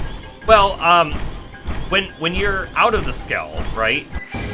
Your melee weapon and your ranged weapon have separate cooldowns. So you can like slice with your sword and then switch to your assault rifle and shoot immediately because the cooldown is ready. I am using a sword on both hands though. So maybe that's the thing. Maybe I should put a ranged weapon in my offhand.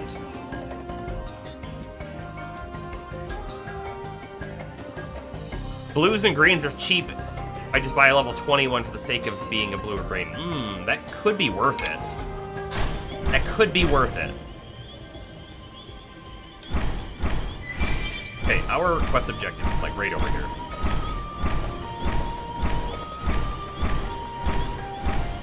Found him! Can I talk to him in the Skell? Because skeletons are tied to a specific weapon, not just the main. Yeah, that is true, right? Alright. Bates. The Black Skell! You're with the Black Skell! I mean, okay, I did paint my Skell black. That's on me.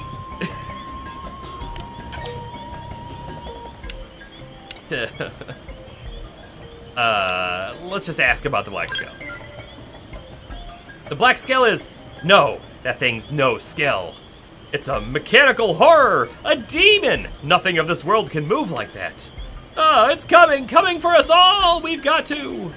Wait a second. Is that you, Sarlin? Are you here to rescue me? Oh, thank heavens! The Black Skell's minions are all over this place. Even if I could get my legs to stop shaking, I'd never make it through without a Skell. Sorry, but I don't think I can fight. Just seeing them makes me remember. But please, you've got to kill that thing's minions. Clear the area of them. If you can do that for me, I should be able to get back to New LA. Please, I just want to be somewhere safe again. What a baby. Where are they? I was expecting, like, an attack to show up immediately after the conversation. They are back here. Okay, sure. We can get back there. Wait, what was this quest? Tyrant. The Cliff Percher. The Cliff Percher. Sounds like they should be at the top of the cliff if they're perching on cliffs. I don't see them, though.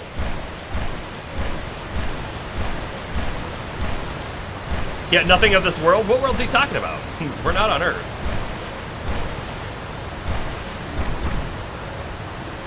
I don't... Oh, the Cliff Percher... further. But I don't think it's here. It's probably like a time of day situation or maybe a weather condition. But if it was here, it would be here.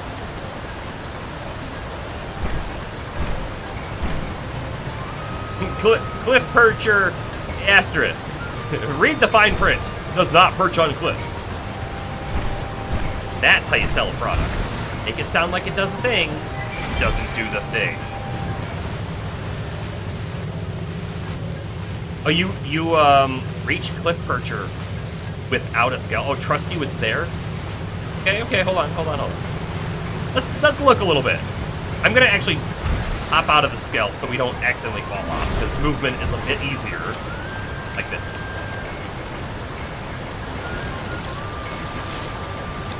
Oh, look at that. So here's the deal. If I drop down there, we should be able to fight it, and then I can warp back to my Skell up top. It feels like a cheat, but we're gonna do that. Time to fix all their off guards. Only one of us remains. It's only level 10. Not a big deal. Not really. This one's gonna cut side flash. Furious blast. Nothing to it. Now shoot him. Now shoot him. Upper hand. I mean, I'll pop that. I'll pop that as a double. And kill him. You got a tank top for that. The way that this game lays out enemies is so different from normal games, right? I say normal games. I'm going to say just most other open world experience games really have it be like, yeah, no, here's the start town, and as you get further away, the enemies get harder. It doesn't really matter which way you go, they start getting harder in all directions. But this game is like, no. This is like a living ecosystem. You have little guys everywhere, you have big guys everywhere, and you got everything in between everywhere. And it's so different than anything else, right? Because we're really far out, and there's some really high-level enemies around us. And there's also a bunch of level 10s. We got a nice hollow figure. Check that out. GG. I mean, it's annoyingly difficult to reach this without a Skell. Really? Well, okay, when you say annoyingly difficult to reach this, you don't mean to drop down onto the spot. You mean to get to the waterfall itself, is that what you mean?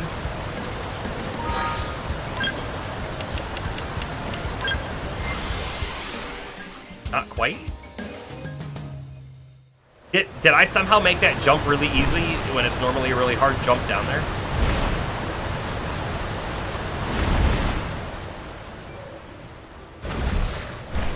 Try reaching this little patch of land without your Skell. I mean, but I did. In fact, I even very nonchalantly said, this'll be easier to do without the Skell. Oh, I hopped there on the Skell. Oh, I see what you're saying. Hold up. You are saying, it is hard to jump on here without the Skell. Ah, this is probably a swimming spot right here, isn't it? So you probably have to do some fancy jump from here to there. Got it. Now I understand what you're saying. Now, we are speaking the same language.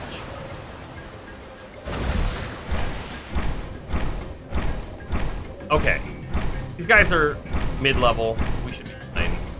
There are a lot of them, but we do have a big AoE move. I don't want to fight that guy, though. Okay. Here we go. We have to take them on. Start with melee. He's gonna come back. I have to keep him in mind, or he's gonna kill us. Big side slash. Slide slinger. I mean, he might not kill us. We might be able to. There. Nothing's hurt. Now shoot him. This is terrible that he runs through there. Suck nice. Move in and do some Thankfully, he damage. didn't aggro like our teammates, right? Shadow strike. Because that's what I was worried about. 100 shell. Yes. Also, Hope I didn't get in the way. legitimately, I remember having fuel issues, and I have 0 fuel issues right now. Is it because of just the specific weapons I have equipped? Or is there something that I'm missing that should be eating up a lot of fuel that I'm not doing? I don't know. Weird. Something feels weird to me just based on my memory.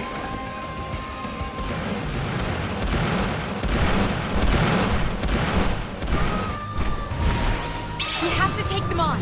Start with melee. All right, let's just pull this guy back. My turn. Everybody assemble. Everybody assemble. Now we fight here. To me. Cockpit time! Nothing to it. Now shoot him. Let's use this move again. That's a camera angle. Charge. It felt that one. Continue fighting it right. Serious blow. I own this now.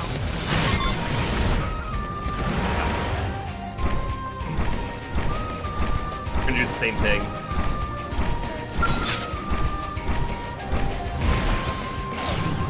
Engaging. Lay down some fire for me. Full spec. Shield wall. Appreciated. Furious blast. I told them to come here. Assemble.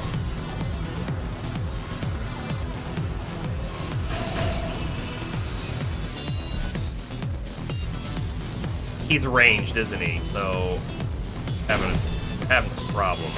Oh, here he comes. Here he comes. Sort of. All right, we're just charging in. Go get him, guys.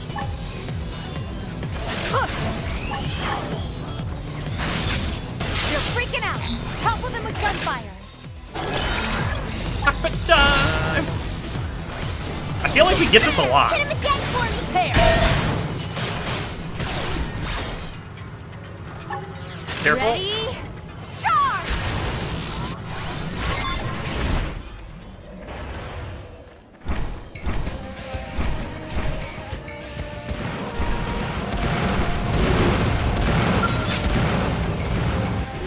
They're off guard. They've seen us. Stagger them with a melee attack. Okay, I'm gonna get them both engaged. Appreciate it. You're freaking out. Topple them with gunfire. Side slash. This is just the beginning. Yeah. Fuck us on top of this now. Leave this to me. That thing is coming. There it is. Time to bail. Now shoot Back him. up, back up, back up. Full got you spec. covered, Slide. fire. Nice. Move in and do some damage. 100 shells. Oh no! Did it? Neutralized. Oh, well, we just complete the quest. That's all there is to it. Okay, fine.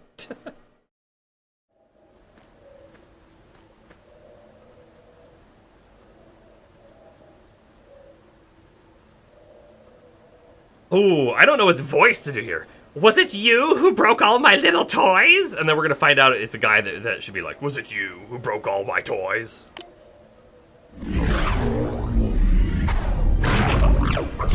That's the Black Skell, all right.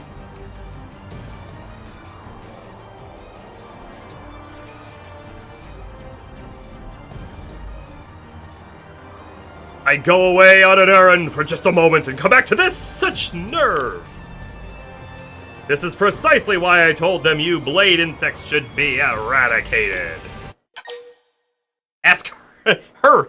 It's a very different voice indeed. Who are you? Hold your tongue! You think filth such as your kind has the right to address me? Ah! You make me ill! I require your immediate death, insect! But wait, no. Extermination is too good for insects such as you. I'll drive a needle through your living body and make a display of you instead. Give thanks to fortune, for you have earned yourself a place in the Tempera collection. Oh boy. What now? A counter-strike? Dang it again! Alright, sister, I'm on my way. Seems our playtime is over, such a pity. Another Deus Ex Machina? Game is full of them. But know that if you persist in crawling out of that wretched hive you call a city, I will personally ensure that you suffer for it. And your end will not be quick, oh no! So enjoy living in fear until then. No nightmare can prepare you for what I have in store. Farewell, little insect. Bye-bye! Have a nice day! Uh-oh! Ah.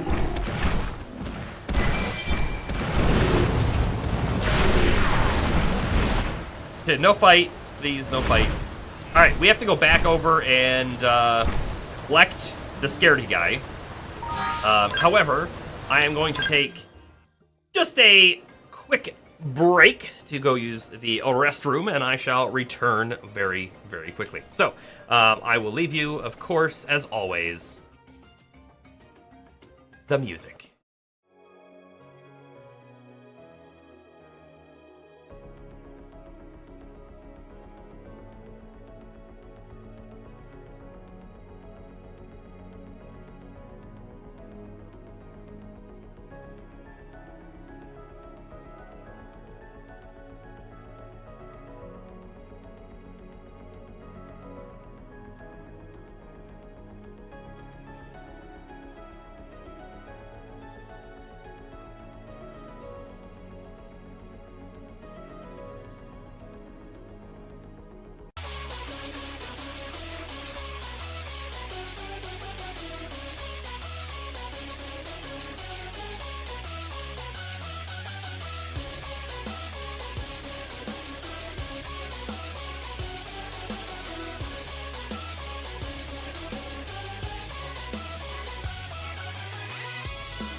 I have returned.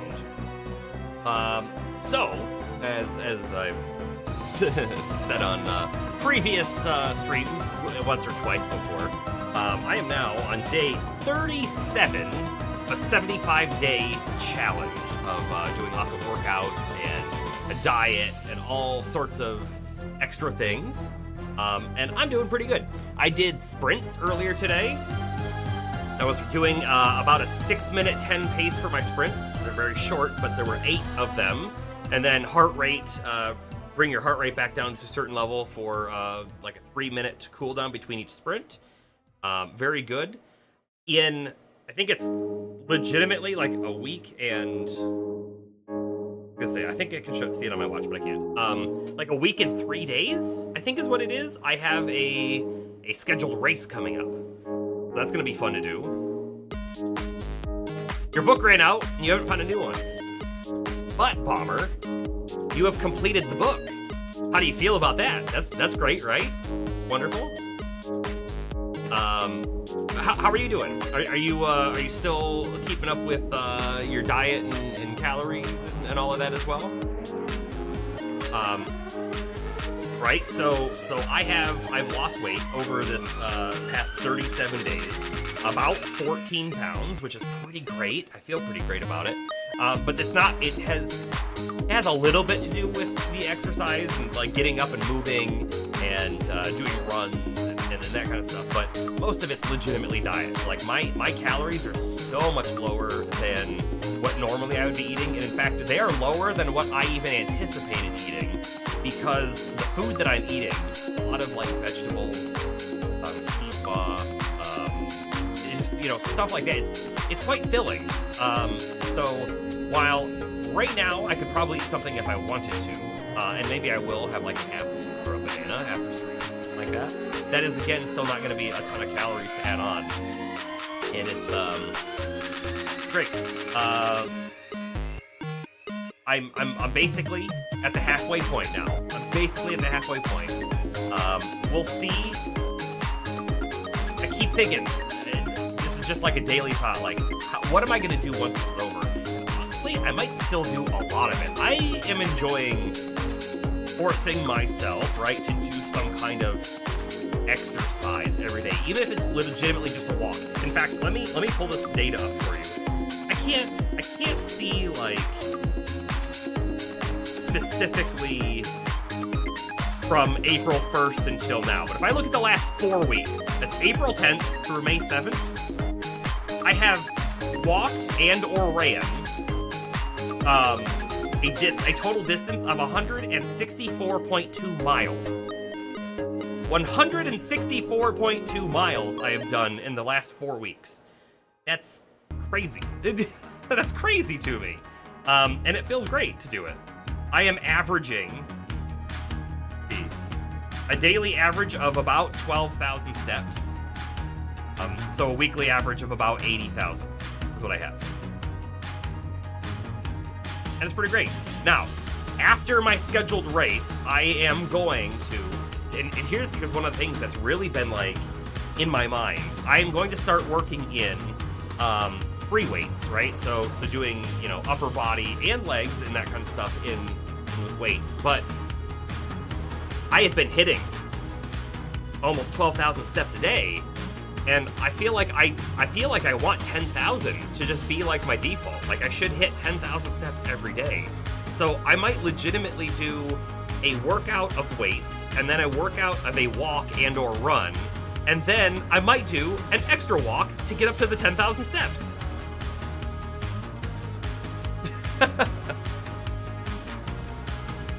You got a treadmill that counts calorie burn, and you've been loving measuring the amount in and amount out. My treadmill counts that as well. So I have a treadmill. It's 20 years old now. It's probably older. It's a really old treadmill that, like, legitimately, I've said on more than one occasion, and like, knock on wood or something, like, I am a little surprised it still works. It almost works like as well as it did the day I got it, but it has a heart rate sensor on it that you have to hold on to. That really doesn't work anymore.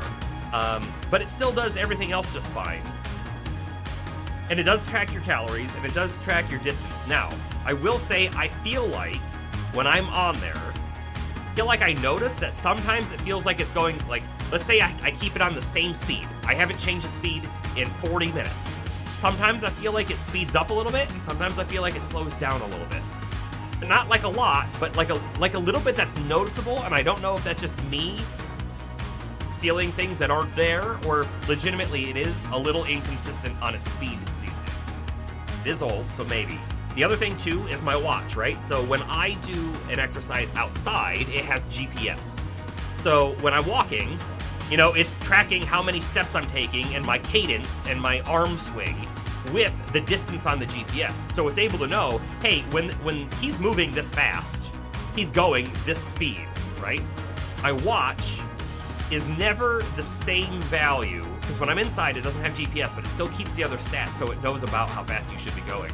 It doesn't ever match the treadmill exactly. Sometimes it's close. Sometimes it's very close.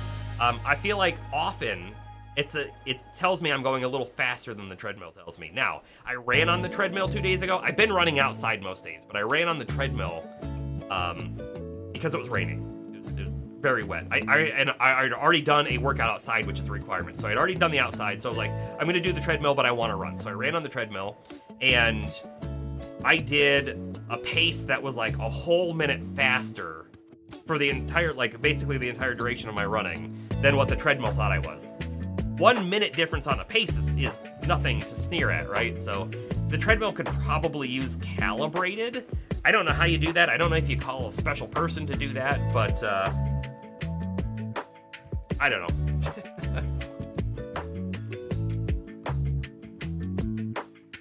75 hard plus, what, doing stuff extra, like, well, not extra, just after the challenge. Yeah, I don't know. Well, here's the thing. Here's what I'm thinking, right? When the challenge is done, I will not worry about getting a gallon of water. I will drink when I'm thirsty. I'm probably going to legitimately still drink at least 75% of the gallon, because I feel like that's a good amount of water for me. The gallon doesn't feel like too much, but sometimes it is like I have to consciously like remind myself, you better drink. Reading, I feel like I am enjoying reading every day, but I probably won't stick to it being nonfiction. I'll probably throw in other things if I keep going through reading. But the two like exercises a day, I feel like I'm gonna certainly keep with. It's really good, and I really want to keep with the diet.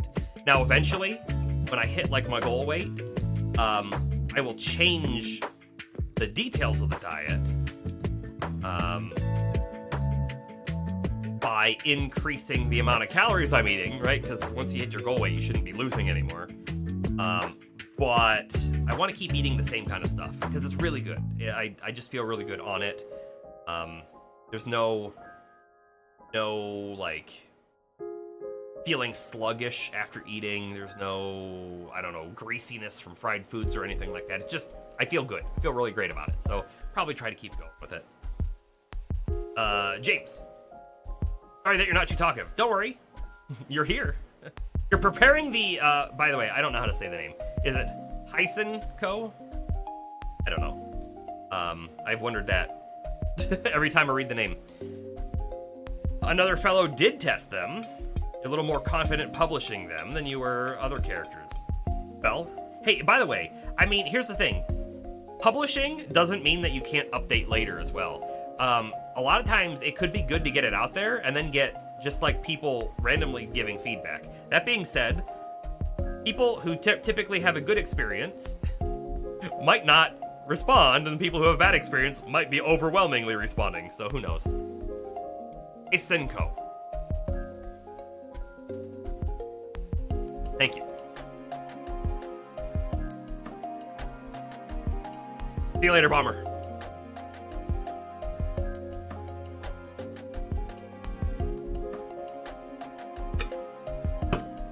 Okay. Some water drank. Oh, by the way, I still have to do my reading tonight, so we can't go all night. Even though the network is going all night so far. 0 dropped frames tonight so far. 2 hours in. Feels good. Alright, let's go ahead and jump back into the game though. Here we are.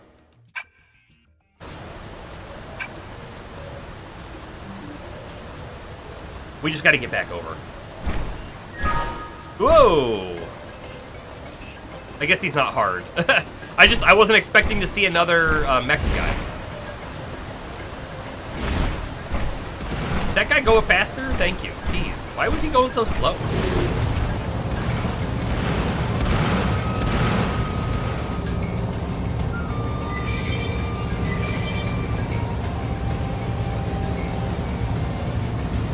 The voting on Mini creating Patreon is looking like she'll be designed.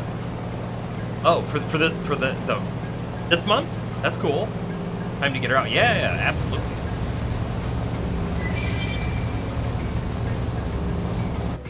I was a member of a 3D like mini Patreon for a while, where they did some polls to see what you want next, but they never took suggestions. Not really. Oh. Are they gone? The area is secure. Thank you, I feel calmer already. You've got a way of putting people at ease, actually. Anyway, I should be alright to go home now. And the sooner the better, I don't want to stick around here another second.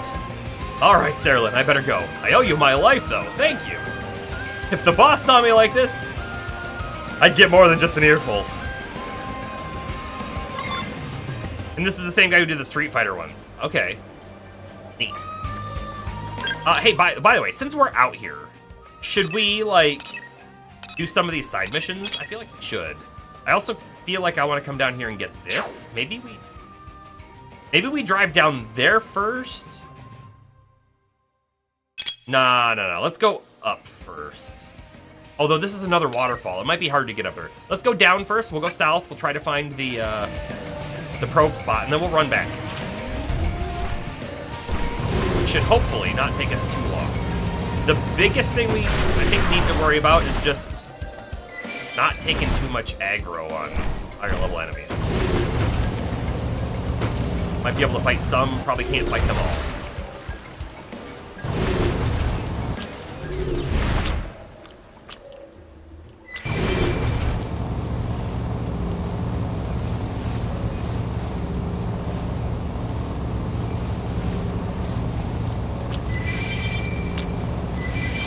Ooh, a lot of mortifalls right here. And they are moving. The last mortifalls we saw were like level 48. Who knows what level they are without them popping up. I'm gonna be a little careful right here. I feel like the best bet is to jump through here. Then I'm gonna jump again to kind of get more distance. The probe spot is way down there. We have a teleport back up, but... Right, we do. We have multiple telepoints. Alright, let's jump down there and get it.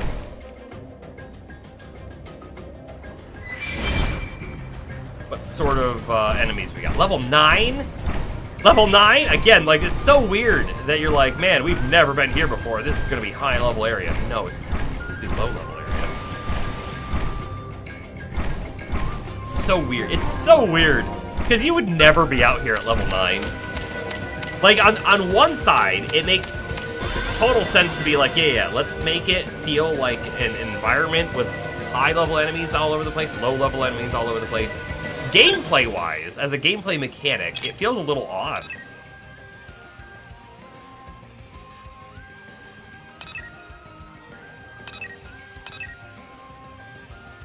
I guess production's fine here, but we'll try to connect up that third one. However, now that we're over here, maybe we should check this cave out, wherever it went.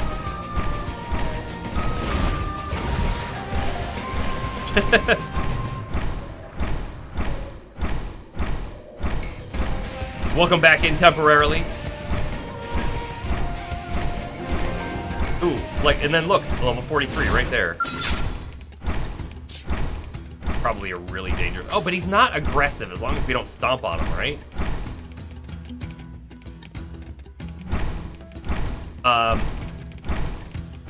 The video that you're talking about, was it the Rescue Rangers podcast episode?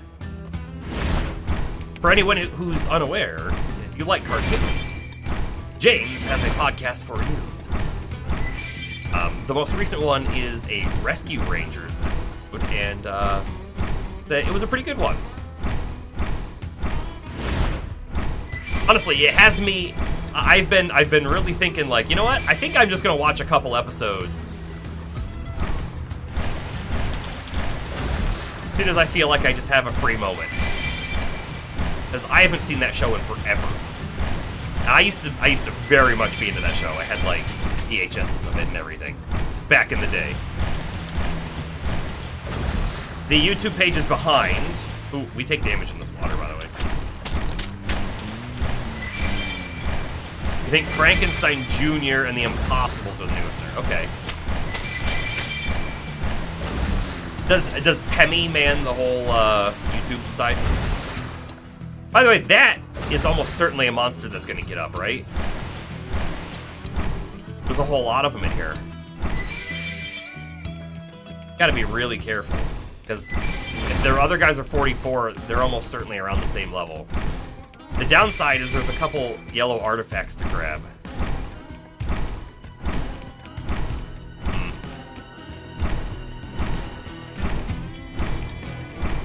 Like, we might be able to sneak and get that one. It feels very risky. The one up there feels the safest, but I'd hate to leave some of them behind, you know?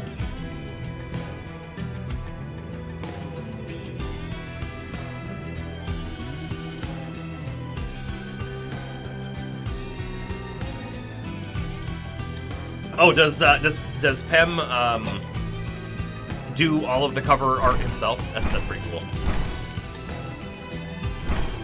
All right, we're gonna try something that I hope isn't dumb, but I'm going to try sneaking around the side of this guy. Looks like we've got no choice. Yep, that didn't work. Level 40. I think we're just gonna bail. That's what I think we're gonna do.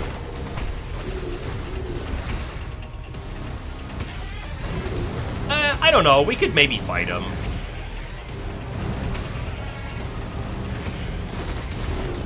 Okay, I've changed my mind a tiny bit. We have to take them on. Start with melee. Let's see what happens. Come on, Shield Sarah. wall! I owe you one. I'm in trouble. Heal me. Well, almost everybody died. Side slash. Cool That off! put a dent in him. Leave this Move to me. in and keep the rhythm going. Thanks. You okay? We can do this. Trash talk. Change things up. Use a buff. Repair. Furious. More. Uh-oh. Bullet door. We can Okay, time to leave. Nope, time to leave. Cool Bail, off. bail, bail, bail, bail. Where do they all come from? Where did they all come from? That's the question. I mean, we kind of know the answer. We saw them. Oh my goodness. Oh my goodness. It's so hard to drive in the cave. With enough stubbornness, bind, and overdrive, anything is... We could have overdrove. Overdrove? Yeah, I don't know. We could have used overdrive. Didn't even think about it. Didn't even think about it. Area down here is just so strange, though. Again, on the levels.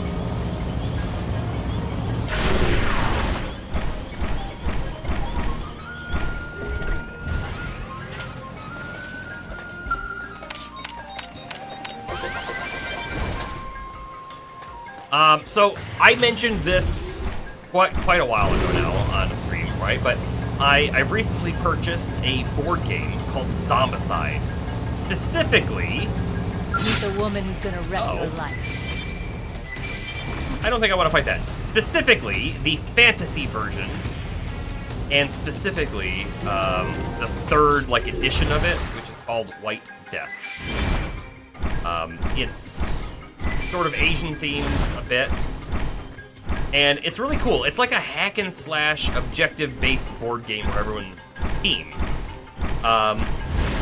We played the tutorial a little while back in my board game group, and like the tutorial felt a little iffy. And then we won though, and then we played the main mission, first main mission. It has 10 set scenarios. We played the first one. We failed. We died. And then we played it again, like 2 weeks later, and we won. Victory. Wonderful. It was a great experience. We played again last night. We played Quest 2, and we beat it pretty easily, honestly, in like an hour. So then we played Quest 3, and we beat that one as well, and it felt fairly easy. Yeah, it's very fun so far, but the difficulty-wise, Quest 1 felt so much harder than the next two, and I don't know if that's just because we gained so much like knowledge and experience by playing that Quest 1, twice technically, or if we got unlucky card draws the first time, or if we got really lucky card draws this next time.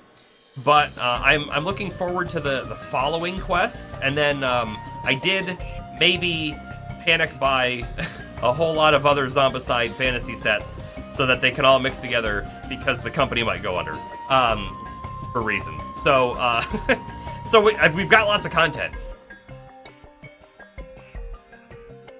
Taking a break, but you're still watching? Well, we appreciate it, Carly. I will say, James, that when I was looking through the different characters, some of them felt like they might be overpowered.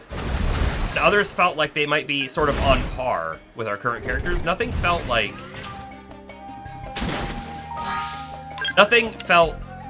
drastically like overpowered, but there are definitely some characters where I'm like, I think they might like own the whole board.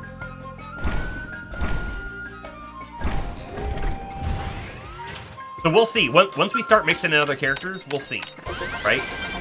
There are characters, by the way, who have the jump ability natively, which means that they can just scale the large wall whenever they want to. It's kind of cool. Might be very strong, might not be, I don't know. This game has a boss with 100 million HP. You can do at least 20 million of it. Nice. Is that the big, like, multiplayer sort of world boss, if you will?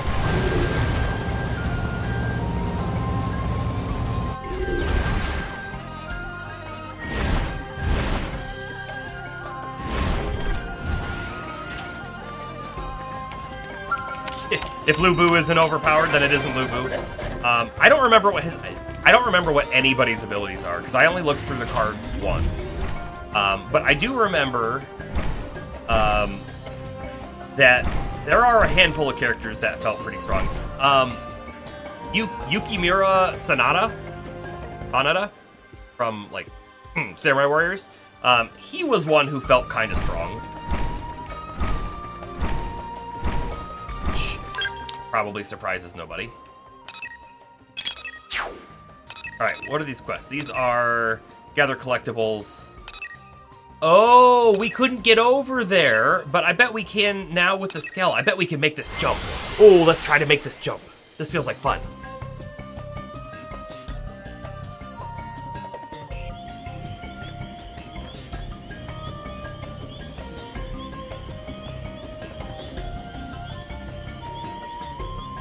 Big headless brachiosaur that shows up in the post game.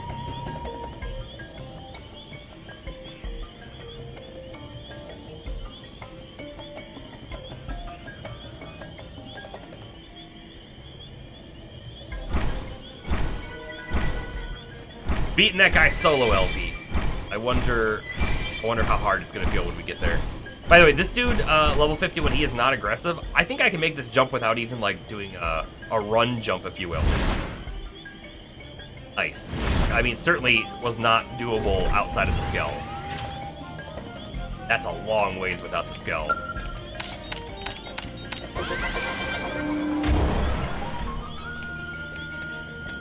Thunderstorm screen? I wonder what that is. Oh, you beat that dude on foot too without the Skell. That's kind of neat. That's definitely bragging if I've ever heard it. If there's anything wrong with that. Got a bunch of level 29s and some 32s. So these guys are beatable if we want to fight them for any reason.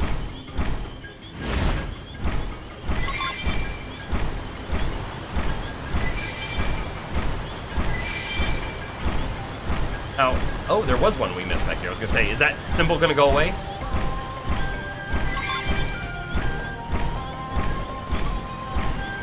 What does this do?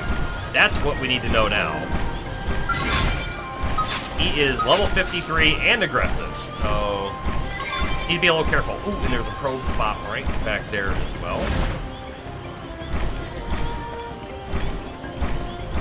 And there's apparently another item right here? I don't see it. I think we're just in the general area. Okay, failed parade done. Oh, hey! LP, this is for your favorite character, isn't it?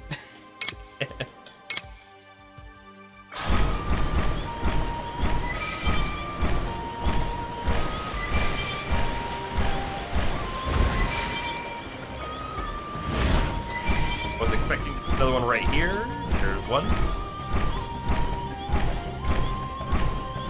It was for the coffee person. Oh. Never mind, sorry, you're talking to someone else.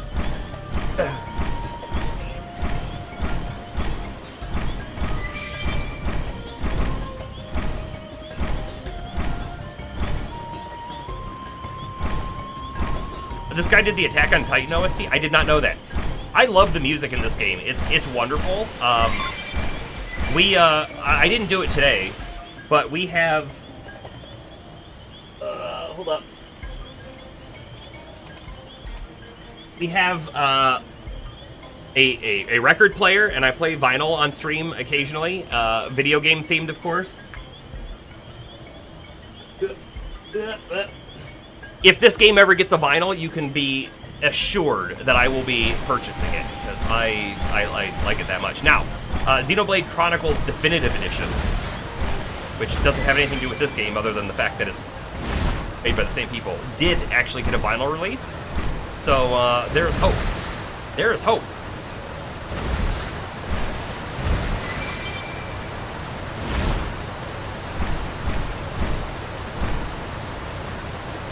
Yeah. I think you said favorite NPC, specifically, so... I butchered that a little bit, I guess.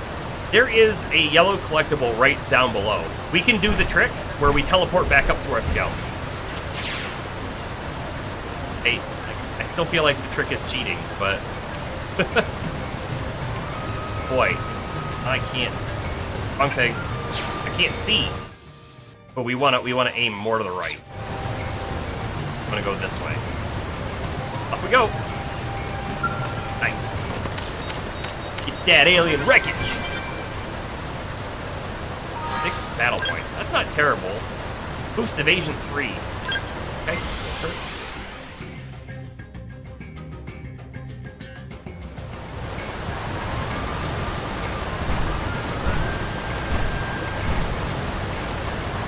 I do like character Joe as well. Kind of ridiculous.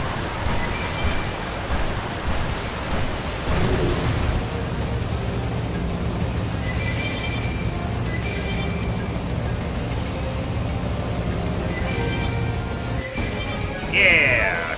Kirsty's mission is done.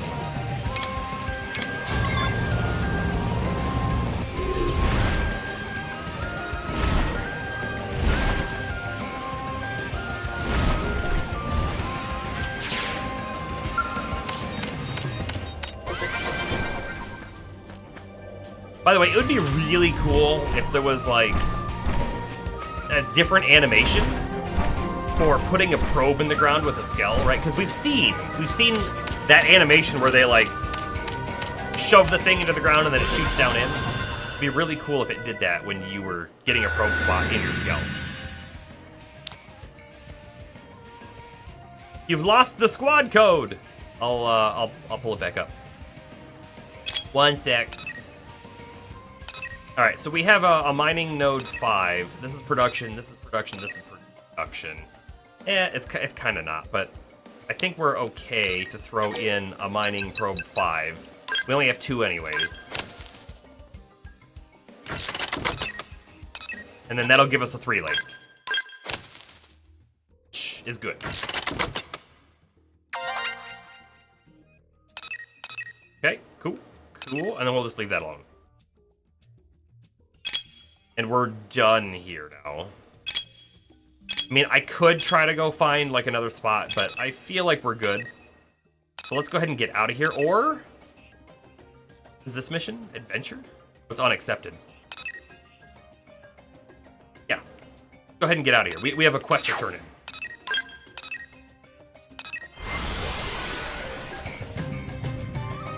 Uh-oh. Should I do it? Maybe I should do it. We'll turn this quest in and then we'll go do the other one.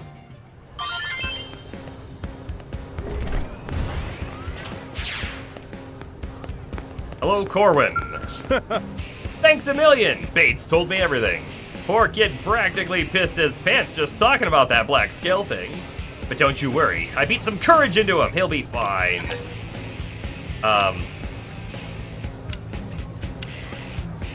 We'll sympathize with him.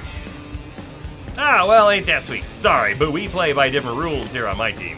If a buddy can't stand, you help them up by beating them till they do. In any case, we owe you one. Or, more to the point, we owe you this. Sure. We'll take it. Oh, hey, you ran across that black Skell too, right? Tell it to be straight, how rough is this thing that's gunning for us? Yeah, Warren. I think it is a threat.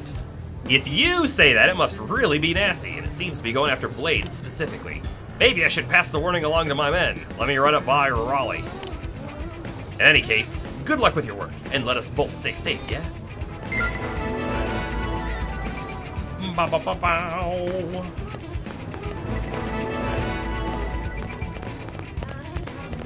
All right, so guess what? Okay. So...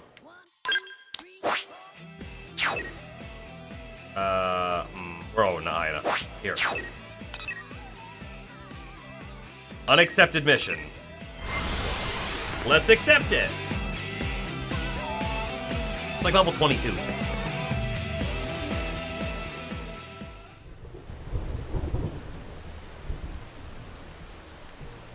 So, it looks like they're either above or below. And we are at the big tree, right? So let's run up the tree first and see if they're up. Easier said than done, apparently.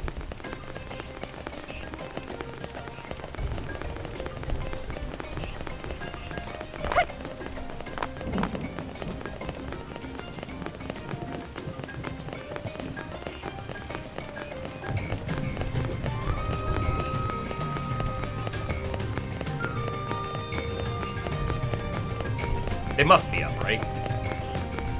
Also, a collectible up here. Hold on, is it outside over here? Or is it up higher? Found ya.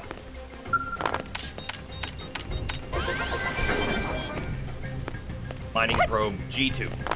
Kinda garbage, but I guess we'll take it. We gotta get back inside the tree.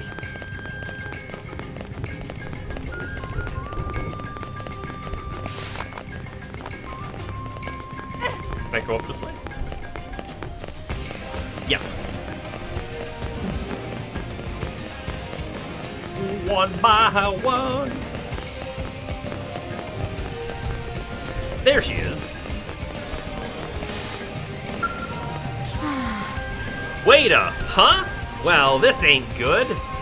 Now, what am I? Whoa, Chief, is that you? Fancy meeting you here. Oh, sorry, I'm blocking the way, huh? Here, just give me 1 sec.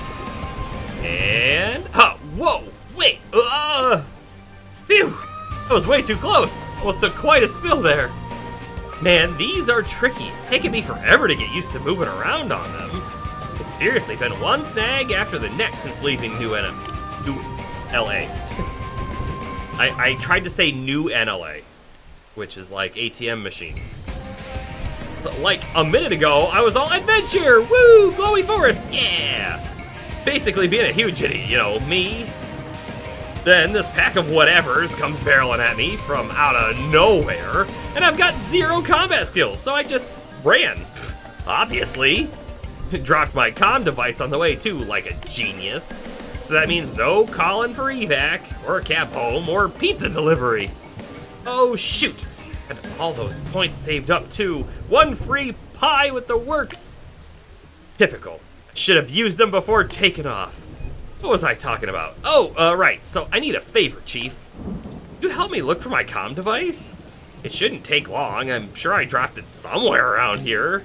2 heads are better than 1, right? And more than 2 is betterer, I guess.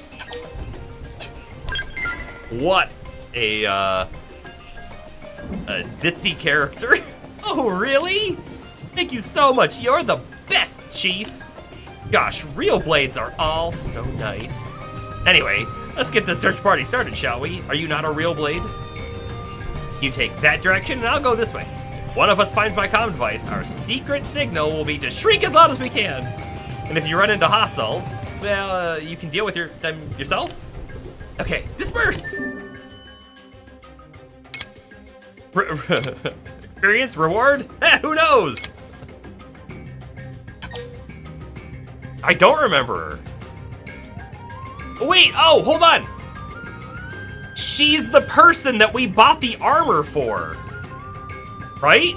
That's her. I did not remember her, no. Alright, I see about where it is. We'll return to the Skell.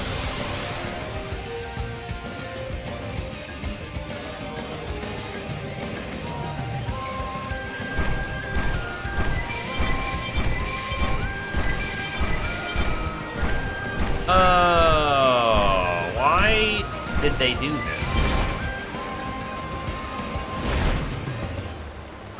The 47s aren't aggressive, but the big bug is aggressive. And if we get attacked by the big bug, we might aggro the 48s. So maybe we should force the fight with the bug and pull it away. That's what I'm thinking. See if I can just aggro it from over here.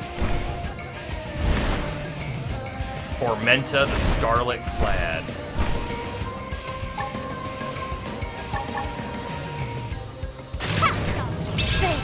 Let's take the fight to them. Alright, and then let's try and pull it back. Shield Everybody, now. come to me. Leave it to me.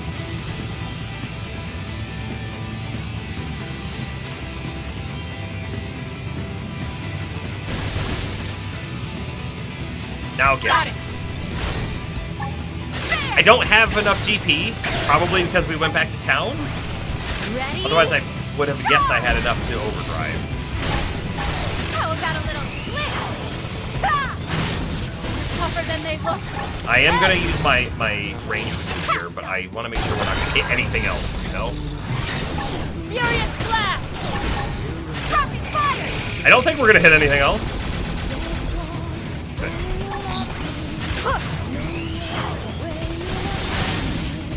Maybe I was wrong. Primer! Ready?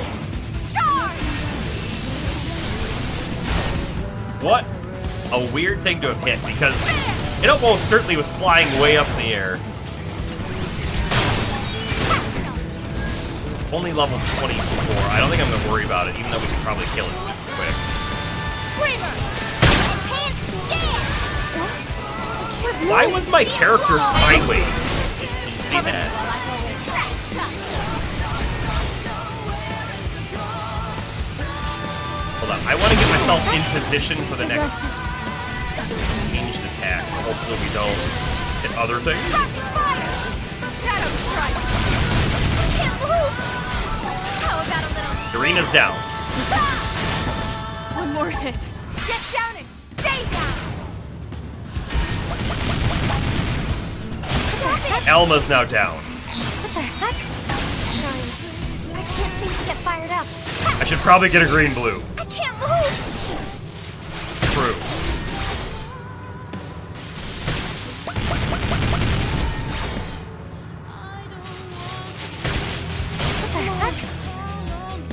Part of me feels like I should have killed the Mortiful, like, would have.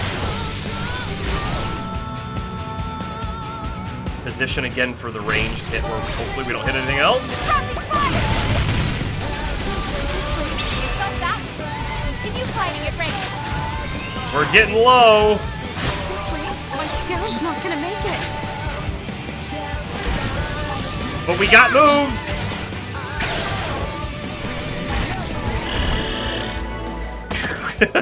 We got it. We got a Turbo A.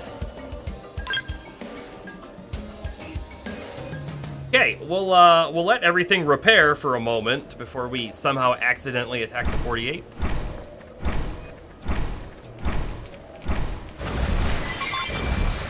He is comm device. Now I'm supposed to shriek. Oh.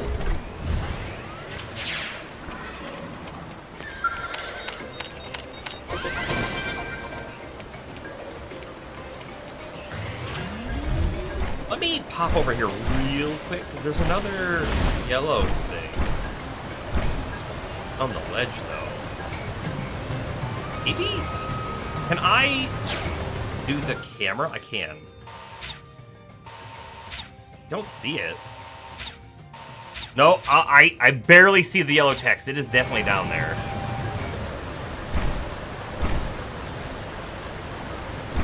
Well, teleport back to Skell move for the win, maybe?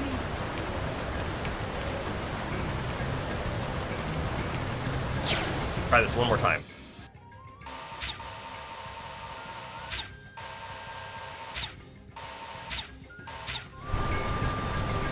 I feel like it's slightly over here.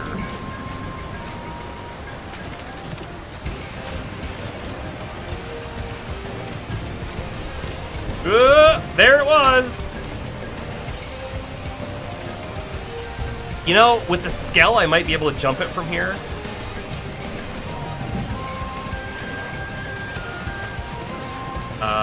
And legitimately, we have a quick teleport back to basically where Mia is. Oh, and I can return to Skell from the map. That's nice to know.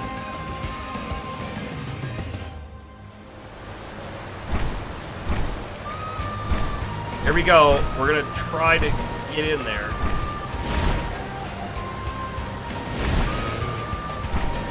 Easy.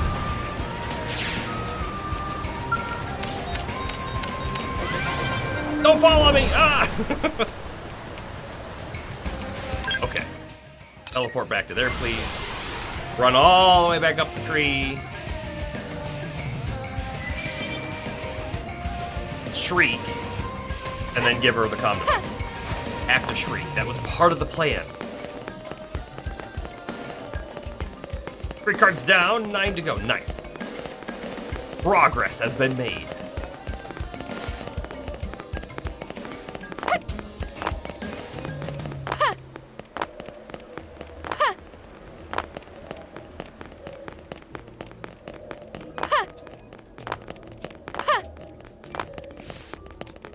Be right around the corner. Oh no! Don't fall!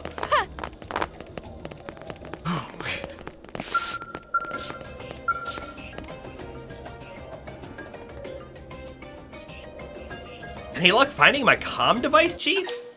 Here you go. Yes, that's it, you found it. Wow, I looked forever with no luck. You're amazing, Chief. I owe you big time. Thank you so much. Leave it to an experienced blade operative, eh? You certainly showed me up. I've got to get my acting gear and train up to be a pro blade like you, stat. Thanks again, Chief. You were a big help. Hopefully we'll meet again sometime. I'll probably, no, definitely be a proper blade by then. Maybe we'll end up competing for jobs. Oh, but if so, try and go easy on me, okay? Until then, I'm off. Hair out there, Chief. Huh. I'm not gonna ask her about a reward. Watch her leave. Bow chicka wow wow! Time for some adventure! Dum-de-dum-dum! Yeah. Say something, Chief? Sorry, I was kind of composing my theme song. Are you harmonizing? Oh, that's so sweet. Thanks, buddy. Be around. We were harmonizing, yeah, for sure. Yeah, hey, Chief, little help! There was this big rock blocking the road, right? Oh, we fought this guy, right? Start climbing over it, and it started moving. Now I can't get down, help! Your adorable protege is in crisis. Right? Didn't we fight that thing? The thing I was thinking of was like down here somewhere. So maybe not quite the same.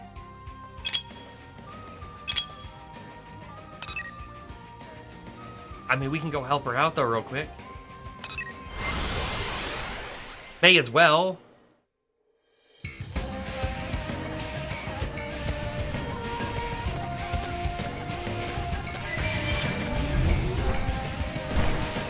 Oh. How did we miss this vehicle wreckage? We've been on this bridge more than once. Legitimately, the probe spot probably distracted me.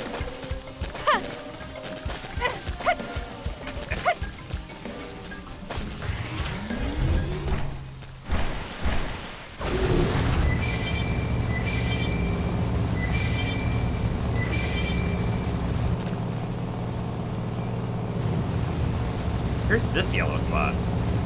Must be really high up. Or there's a cave down below?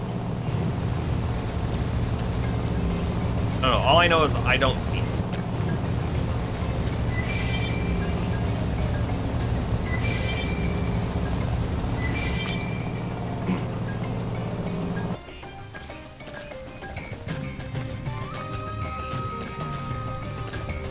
Hey, Chief, little help up here for your old pal Mia?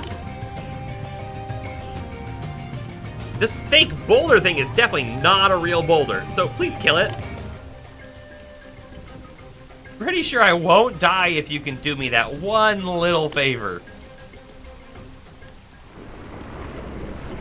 The look was great.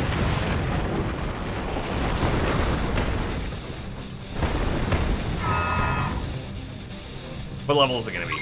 Oh, they've seen us. Engaging. 22. Lay down Shield fire. You got this thing. Not balance. Got it. Shadow I'll strike. cover. They felt that one. Yeah. Continue fighting Get on the top of this now. You're mine. Blind it. Don't know why. Definitely don't need. I brought all those bugs over here. Garbage. You know what? I think we need a nice AoE melee attack now as How about a well. little split? So that when we do bring a whole bunch of stuff over with the gun, we can then I think that's fair. finish them off. Oh, Shadow strike. Furious blast. Nice. Move in and do some damage. Take this. Wild dance. Overhand. What? Yes, we did. Lay down some Problem cover fire. solved. still have not had a single instance of running out of fuel. Not even close. And also that guy was really close to us, and I feel like we lucked out because we didn't know he was there at all. Thanks. What? Chief, oh, thank you. I knew you'd come rescue me. You're so professional and junk. But I tell you what, I don't know. Why does this stuff keep happening to me? I'm just trying to get through the forest here. Is this cosmic payback for stiffing you back there? You know, karma or whatever? Or wait, you have eerie cursing powers. Ah, you wouldn't curse the whole Mia, right, Chief? Anyway, I'm safe, you're safe, all's well that ends well, right? Though it might not be a bad idea for me to learn how to use a gun, huh? Not really my style, though. Yes, well, the real take-home here is that this forest and I are a terrible match. I am over it. From here on, I'll stick to exploring east of New LA. Thanks again for bailing me out on a regular basis here, Chief. I'll let you get back to your own adventures. Stay safe, yeah? Happy trails! Mediums have a nice amount of fuel. I will happen to only have like 4 arcs instead of 8. Yeah, that's true. They don't even cost that much fuel. That's probably what it is we don't have the full art bar, and they're like 30 and 50 at a pop. So we have thousands of fuel available. We got almost no XP and no reward money.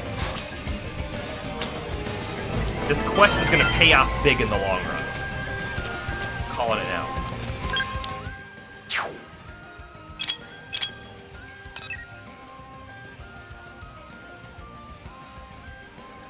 Thinking about it, but I'm not gonna.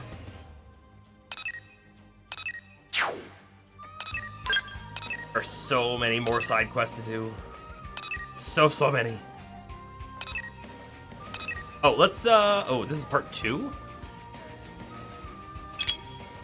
Oh, just to go talk to her. Let's go talk to her. Because, that's a turn-in.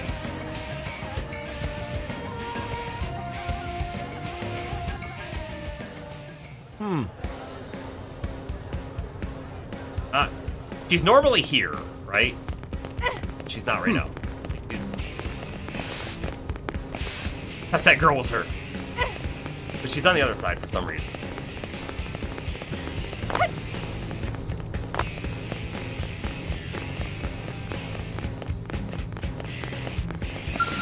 Thanks.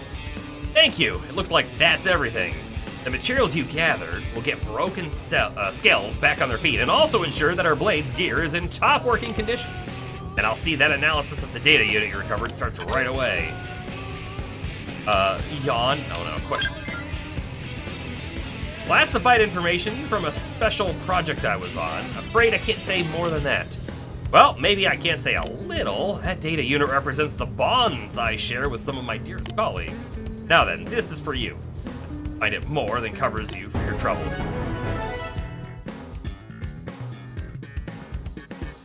Limited half-rim glasses and another mining probe G5. That's not bad. All the precious resources mined from the soils of Mira can be turned into a wide variety of items that'll help keep New LA safe. Hope you'll keep using Frontier Nav. All depending on it, in fact. Here's a harsh land full of hostile, terrible things. Without the support of people like you, even our best fighters can't hold out for long. All of the green quests, because they're not affinity missions, we could grab every single green quest that's out here. I won't lie, this mission's a real gamble, but somebody has to stand up and do it. The question is, who? If we send in someone sloppy or inexperienced, it's basically a death sentence. Yeah, we'll ask about the mission. I've been ordered to find a blade who will accept and complete a high-risk mission. If you're interested, I'll give you the details. So as you probably know, the survey of Noctilum is pretty far along at this point. And as a result of that, we recently picked up a strange signal. It was a bit tough to parse through all the noise, but it sounds like you might be an SOS coming from the Suncatch Ravine. Similar to a human signal, but not identical, almost like it's attempting to mimic one of our own. Yeah, it smells like a trap.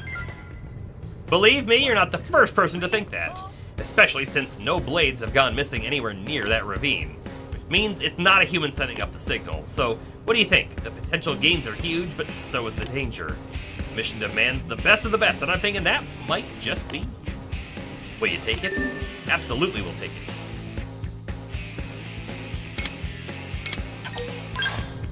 On behalf of Blade HQ, I appreciate it. Good luck, come back safe. We need to go spend our Moranium, by the way. I wonder how we get the mechanical field skills. I recall opening this box. I do. But I don't have any recollection of how I got that field skill. Oh, you acquired the code. I am so sorry. I meant to grab that for you, and I forgot. Would have reminded me again. Would have been totally fine. Whoa! Alrighty. Manage AMs. We were working on Candid Incredible. Give it all we got.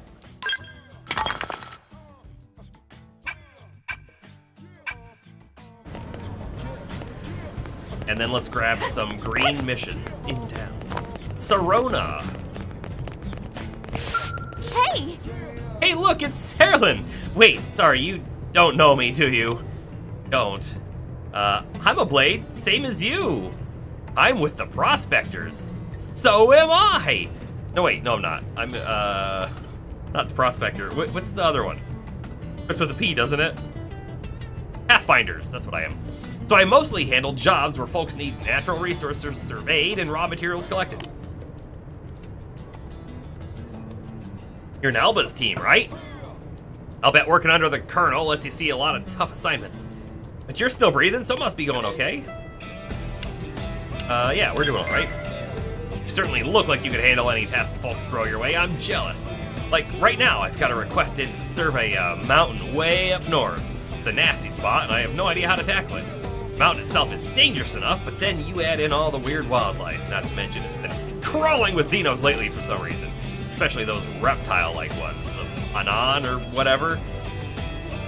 I mean, they're friendly. I bet they're using their crazy high-tech weapons to kill everything, indigents or humans. No, scoff at those assertions. No way! My buddy says they're all super dangerous. They'll kill you 5 times before you hit the ground. If they wanted, the tech on that spaceship of theirs could burn New LA to a crisp in seconds. They're just biding their time, I tell ya. Me wandering alone on some treacherous peak full of their kind sounds like crazy talk. So, you free today? Come on, it'll be fun mountain climbing. Who doesn't love a good hike, eh? Let's go conquer the peak together. I'll even split the reward 50-50. All you have to do is beat up any weird Xenos we come across. Oh, make sure I don't get fried. We get upgraded diving gear. That's a weird thing to get for the quest, but take it. Ooh, thanks. I've been so stressed out. I even had a dream last night about being abducted by Manon. They did weird things to me. Gotta tell ya, I was this close to just bailing on the job entirely. Solar. You're real easy to talk to, you know that? Us Blades aren't robots. Sometimes you get a job you just don't feel like doing. But I get that we don't always have the luxury of being choosy. I feel way better about going now that you're coming along, though. I mean, I know we're going for serious work reasons, but it should still be fun, right? Clean air, nice views, mountains are great. Go ahead and wait for you at the foot of the mountain, near the second terrain of Talon Rock. Don't keep waiting too long. You'll wait as long as it takes. We have a million quests here. Miracle Maker, Celeste 3, Pipsqueak. Yeah, we got so many quests. I would like to do some affinity missions as well. I feel like that'd be a great thing to do at some point here.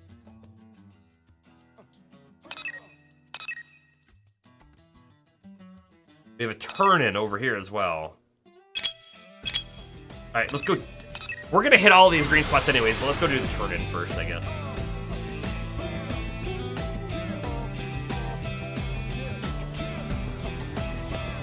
Oh, and get this. Where's the entrance to the building? Oh, it's not even in the building, never mind.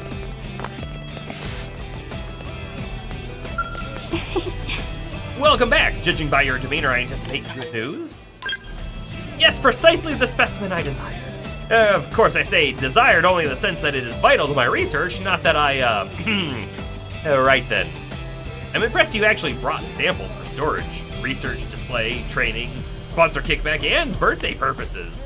You are a wonder, madam, and a champion of Mirren botany. Though your actions may not make it into my research paper, know that the results of your work shall live on for all time. If nothing else, please look upon your contributions with great pride. Oh, and you'll be pleased to know that I finished analysis on the samples of the first specimen you brought me earlier. It's shocking, really. The plant changes on a cellular level between morning and night to become a wholly different organism. It goes beyond any conventional definition of the word plant. It's, well, an entity, I suppose. Just another in the long list of assumption-shattering finds on Mira. I, well, realize gathering these samples was not easy. You've got my sincerest thanks. If I require hard-to-obtain samples again in the future, I hope you'll lend me your services once again. Storage, test display, training, sponsor, gift, award, propaganda, and personal use. Is she making drugs with it? Hey, one can never have too many samples, right? Remember, this is all about science.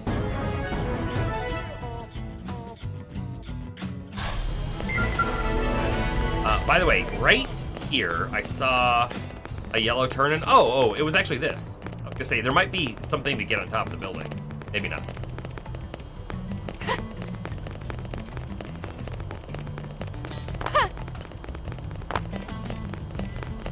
Hey, listen. Wait, how far away is this one? Oh, I don't want to go to that one. We'll go to this one, though. Professor B. Right, we beat some guys up. Like humans. That's right.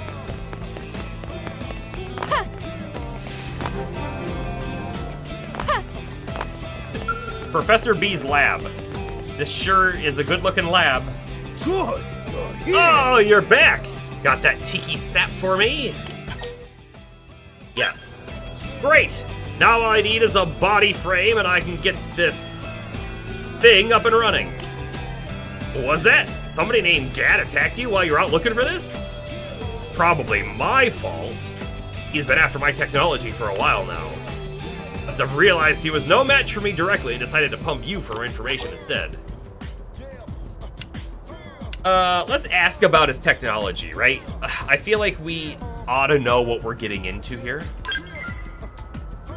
Put it this way, the stuff inside my brain would make a Manon's head explode. They're still banging rocks together by comparison. That's a bold statement. I guess after the trouble I caused, I could make a special exception and tell you who I am. Try to hang on to your socks. I'm not wearing socks. I came from the distant terminus of time and space. I am from the future. Do I believe that? I don't know if I believe that. You are not wearing socks either. We are the no sock gang. I have worn socks today, but no longer.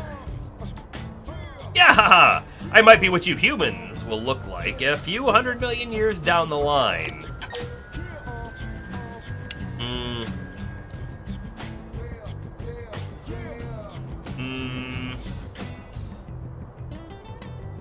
I'm gonna doubt. Believe me or don't, that's your call, kid. Vevin laughed even harder than you when I told him. None of that changes the fact that I need to get back to my own time as soon as possible. And to do that, I need you to find me a car to serve as the frame.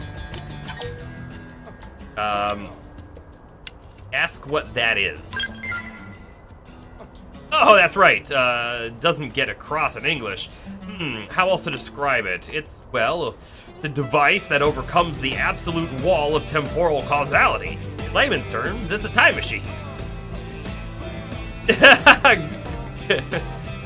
Graham thinks he's a car salesman. I've gotten word that a fellow named Graham is selling cars at a discount. Oh, or maybe it's the other way around. Here's some cash, kid. Try to talk him into selling you the best vehicle for the money. Good luck, and while you're off doing that, I'll grab the other part I need for this experiment.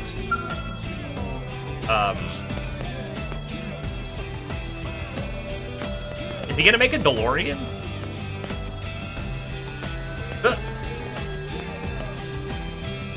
I don't know. I don't think I believe him. Honestly, he looks kind of like the prone, doesn't he? But the prone, when we see them, they have like helmets and stuff on. I kind of think that helping him's gonna bite us in the end, but find out later.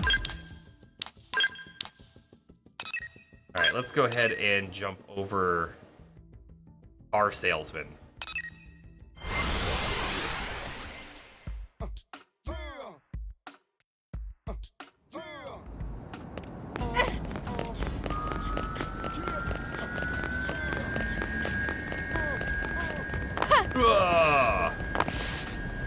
Wait, didn't we help this guy out earlier? I feel like we helped this guy out.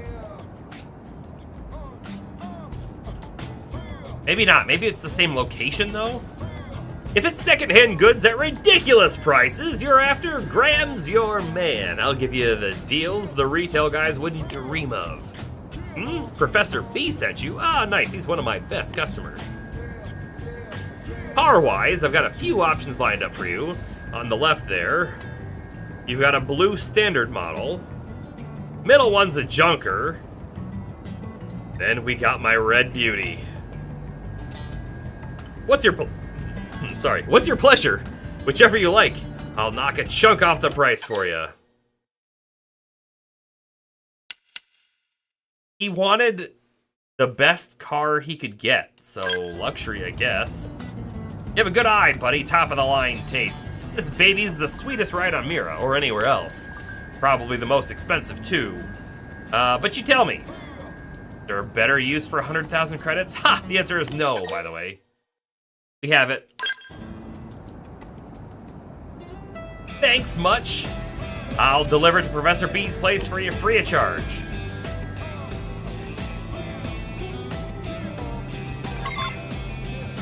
Why do I get the feeling that we totally just, like, bought a stolen vehicle?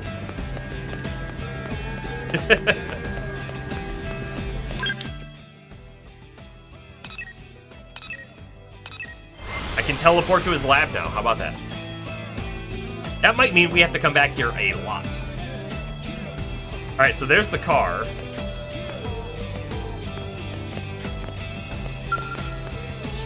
We were over here last time.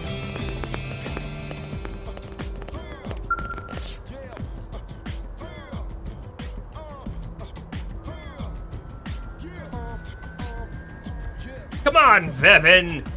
Get to become a cornerstone for the next dazzling chapter of science. Oh, he gave me a specific amount? How much did he give me? I didn't even notice. As you said, no one notices. I didn't notice.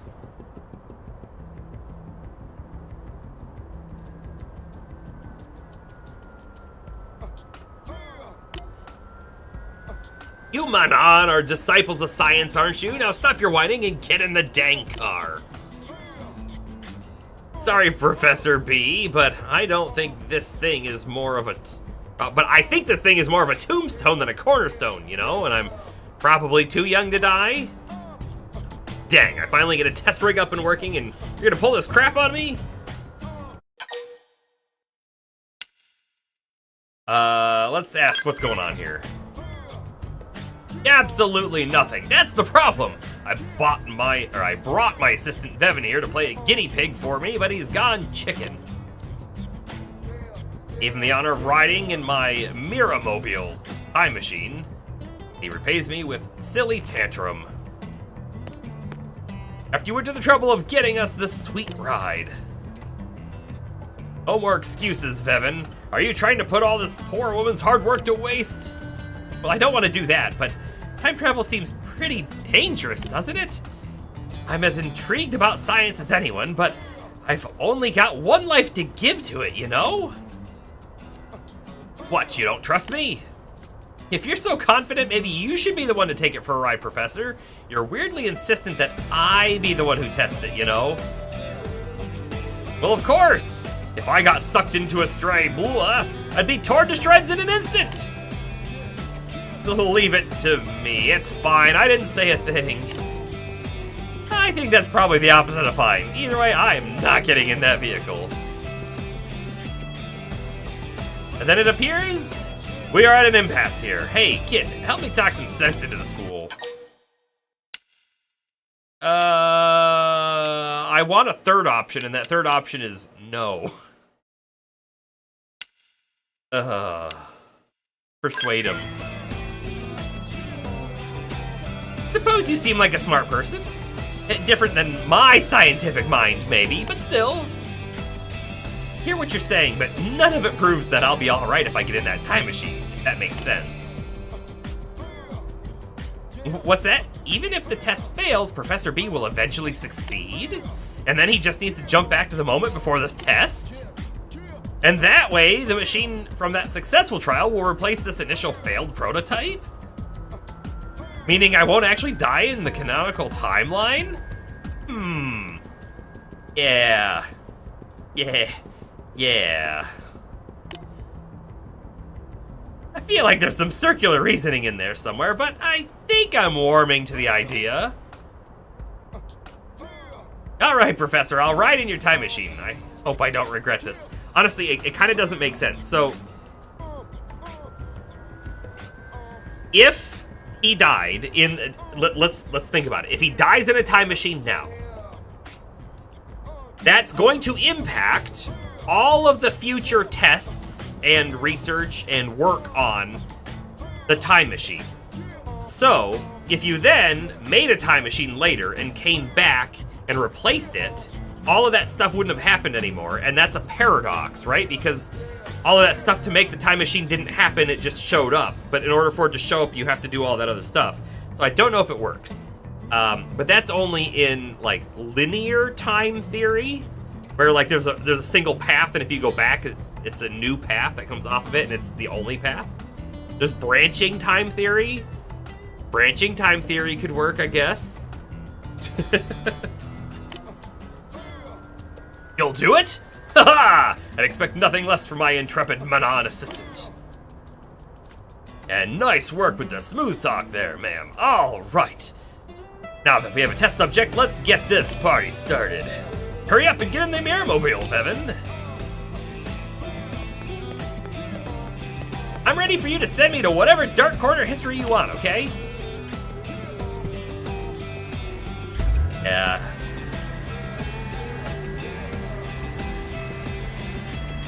Roger that. The is online. Setting destination for 3,000 years in the future. Vevin, are you ready to slip the bonds of time and take flight to that bright and distant tomorrow? Absolutely. I think yes. Here I go. Now, my precious Mirror-mobile, smash through the walls of the fourth dimension and rewrite the laws of the universe!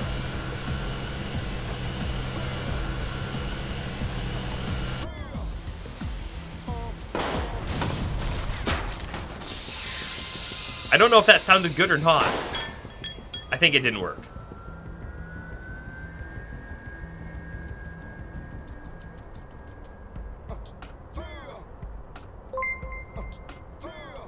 Welcome, Darth. Welcome, welcome.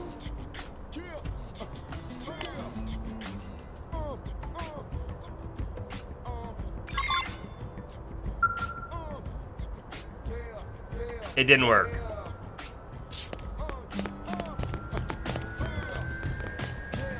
Guy's spying, by the way.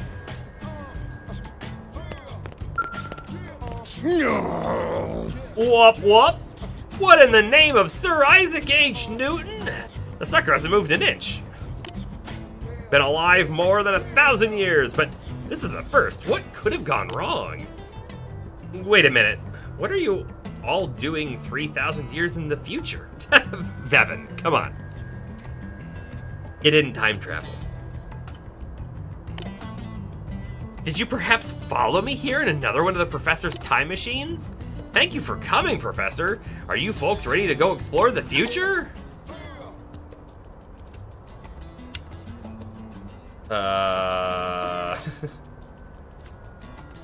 Need a shower? Yeah, go get a shower, man. Have a good night.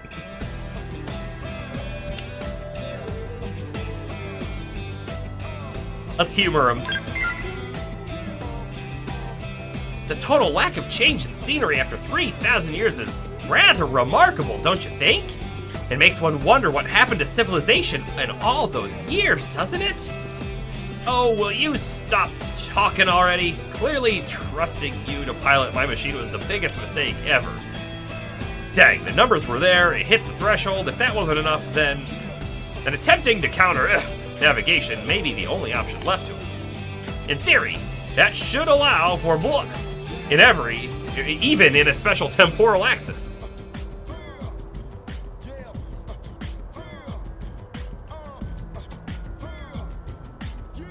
Doing one more art commission.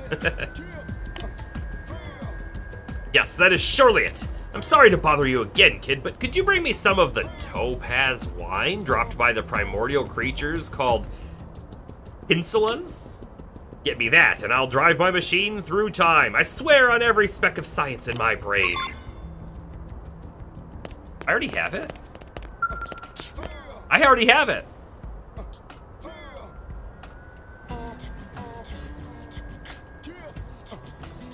Well, did you get the topaz wine, kid? The last thing I need to soup up my magnificent Miramobile. We got 2 of them. Excellent work. I'll install it right now. By the way, that is not the same car.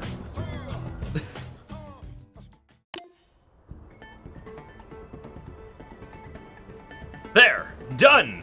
Behold the counter is navigation edition of my beautiful machine.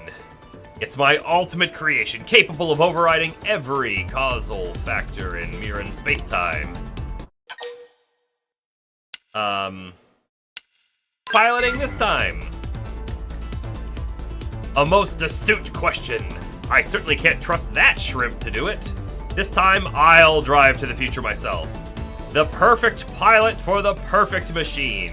There's not a sliver of a chance of failure. This is goodbye for now, but don't worry, kid. I may literally be back before you know it.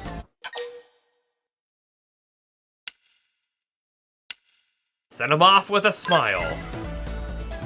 I appreciate that, kid. Emotional goodbyes make me itch. He's allergic to them. Now then, time for the trial run. Okay, so, I mean, before we go further, right? I said, is he gonna make a DeLorean? This feels very much like a Back to the Future reference, because he is going back to the future, literally. It's a car time machine, and his name is Professor B, which is kind of similar to Doc Brown. And just in case anyone didn't get it. The overdrive theme in instrumental. This is the overdrive theme? I didn't even notice. I think there was text there that I didn't read. Ew! Vevin and the others in this time have been a great help. Though I could have done without the ones that attacked us. Thanks for everything, Serlin. Give Vevin my regards. Take care and farewell. Even if this is goodbye forever, know that I'll never forget you.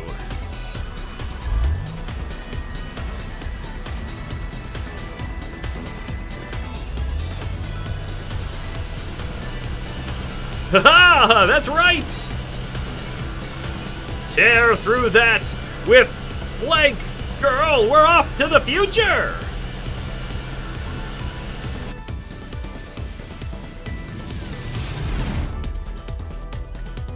Will it be gone? It's gone!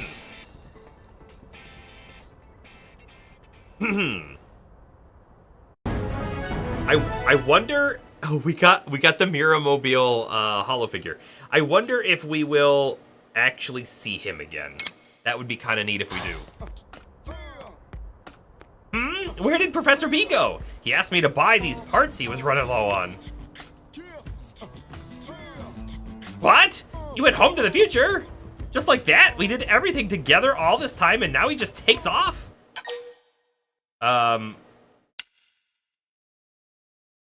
Relay that he was grateful. He thanked me? I wish he'd said it to my face. Not for you. Was he planning to leave without saying a word? The man was a real headache, you know. I'll just have to get to work on building a new and improved Miramobile Mark II, I suppose. I'll take it I'll ride it to the future and scare the pants off of Professor B. That would be pretty funny, right? So I have a lot of studying ahead of me, huh? Just you wait, Professor.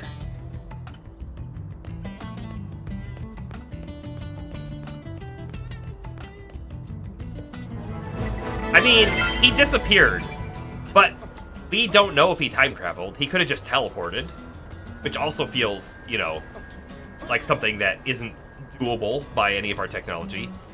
He could have also time traveled in the past. What then?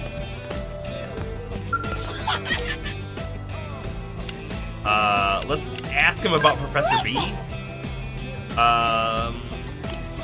They've never met a xenoform like him.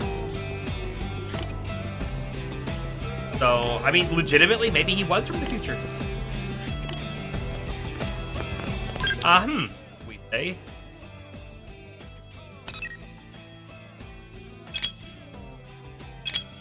That's an affinity mission one. Affinity mission. We got 2 more missions right there. Let's go do that.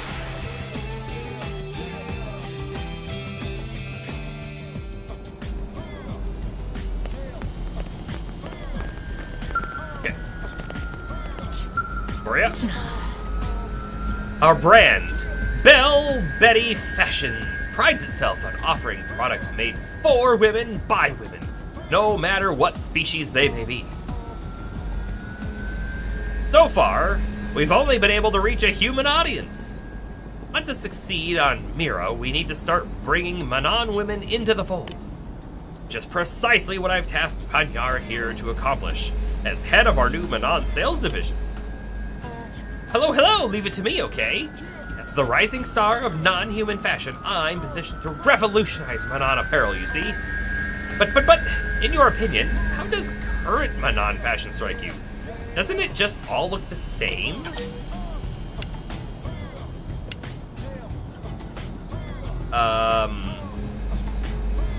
It's similar. They all liked that? Really? Ah, you have a very, very fine taste, don't you? You see, we Manon have no custom of wearing clothes specifically designed for one's own body. Most Manon will throw on anything, even if it's too big, and not especially flattering, you know? Aha! I have it, yes? Victoria, you need to craft undergarments like the ones you humans wear, but in Manon sizes. Sort of subtle, concealed fashion is fantastic, isn't it? Very, very confidence boosting. That's an interesting idea, Panyar. Where do we come in? Why are we here in this conversation? No, we'll need to do some research. I have no idea what kind of size chart to use for Manon. Maybe we'll just have my good friend here do it. Am I gonna have to go measure? It is decided. Go into town and ask 3 Manon for their measurements, okay? Inform Panar that you'd be far too embarrassed to ask people for their sizes.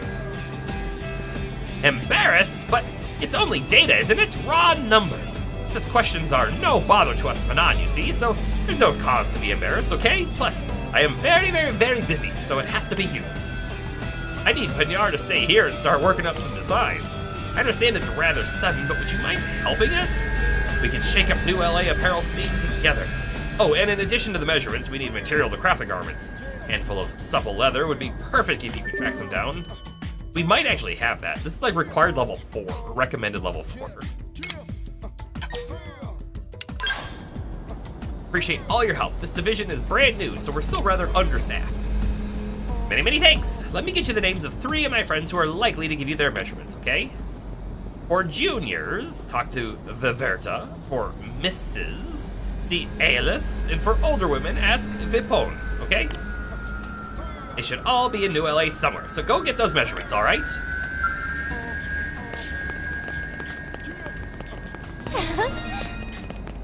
Dogs sure are cute. Whenever I see Lynn playing with one here during the day, it always makes me one of my own. Lynn, are you here playing with dogs? No. That person came out of nowhere. Also, it looks suspiciously like the person we had to save, except her hair is not the right color, I think. No. All right, Kirsty, what are you doing out here? Glad you're here, Sterling. I've been waiting for you.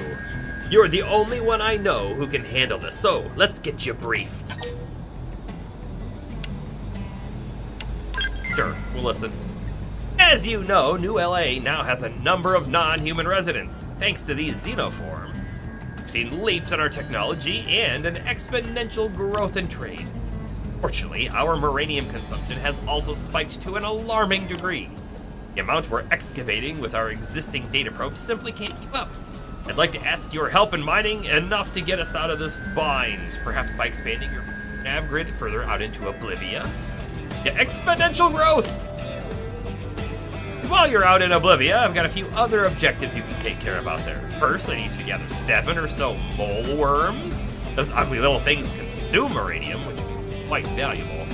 And then I want you to retrieve Data Unit FN095. Pretty sure it landed somewhere on the continent. Should be simple enough, eh? I guess. A booster probe G2. Kinda neat, though. Will not track it.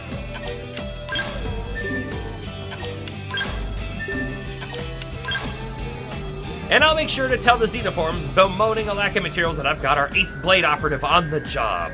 No pressure now.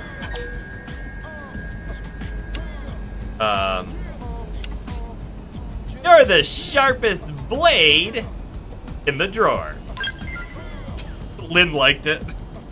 The sharpest, yeah, so that's really bad, but whatever. Get out there and prove me right. Good luck, and thanks, Saralyn. Ed. How's it going? Do I have one that I can turn in already? Oh, okay. All right, what's next? We have Victoria, so we've got a Manon to go measure that way.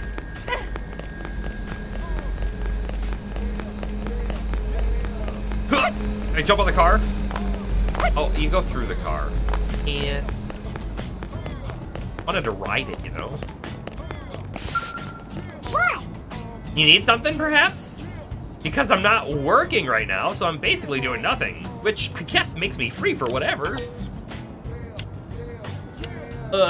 Get measurements. You must be a friend of Panyar, no? In that case, I'll take anything you want. What measurements did you need? Bust, waist, and hip? Easy enough. Wait just a minute and I'll go take the readings. Here are my measurements, okay? So, just what do you need these for anyway? Underwear? That sounds kind of interesting. Maybe I'll give them a try once they're available. Maybe you will.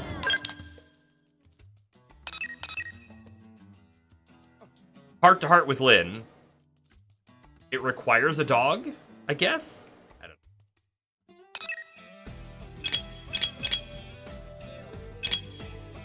I see. I don't think we have any Meridium. I think we spent it all, so I can't do that one. Next, measurement taking is over here.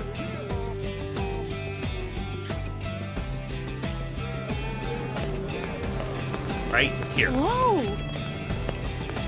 What's wrong? Yes, gonna help you. Non-disclosure agreements keep me from discussing work, but I'm happy to speak about anything else. Probably. Measurements. What, measurements of my body's physical dimensions? Yes? As it turns out, all of my biometrics were taken when I started working on my current job. You're welcome to copy that data if you want. I want to ask what you aim to do with these numbers, okay? Alright, yes I will. Wonderware, you say? Wonder where? This is some new manner of weapon, perhaps? It sounds so deadly. I don't know the specifics, but I wish you luck in your R&D efforts. Yep, we're making wonderware. Heard me right. And then the final one is on their ship. So I guess let's go to the ship. We'll do the final one, and we'll do that other mission, which I think is a turn-in. Not mistaken. Cool! Stop running. Pardon? Ah, yes. Hello. Welcome. Did you bring a Noka mirror stone, perhaps? I have quite a few of them. Not very high quality, is it? Though I suppose it's good enough to use on an Earth-made Skell, maybe. Would you wait a moment? I'll refine repair materials, the likes of which you've only dreamed possible, okay? Done! There, I hope this serves our purpose. You were surprised the refinement process was so quick, yes? Surprised by the total superiority of Manon technology. Of course you are. Our science is the finest in all the universe, isn't it? Not only will these refined materials repair your Skell, they will also begin to bring its lacking defenses up to a reasonable standard. So go on. Take them to the human waiting for them at the test hangar, okay?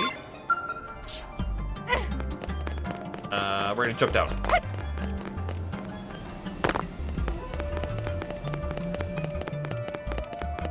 Hello! Oh, a human! I find you all very, very fascinating. No? Happy to talk for as long as you like, okay? Get measurements. Oh, you're here on an errand for my daughter, are you now? And just what has Panyar gotten herself into this time? Collaborating with humans to make underwear? Most fascinating. Of course I'll help in any way I can, won't I? If you don't mind staying right there for a moment, I'll go measure myself. Here you are, straight from my body to yours, okay? Will we Manon all start dressing in human-style clothes from now on? Perhaps? Well, I can't wait. Tell my darling girl to keep it up. Keep up the good work, won't you? Sure. This mission might be on the ship or it might be under the ship. I'm guessing under.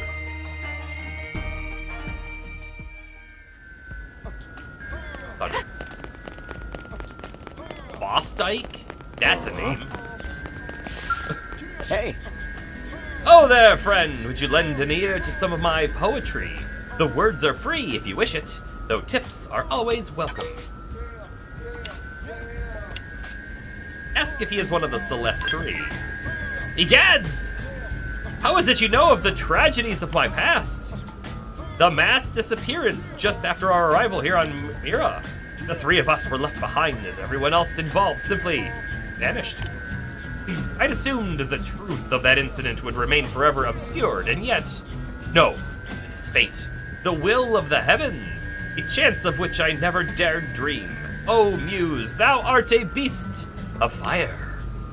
You would hear more of the Celeste Three, then I must ask something of you, but not hear too many ears.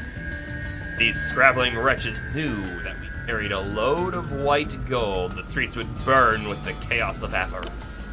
Let us speak in the diner at night when the secrets of men might better slink soft around every fog beshrouded corner. I like the way he speaks. I didn't need to track it, but I did.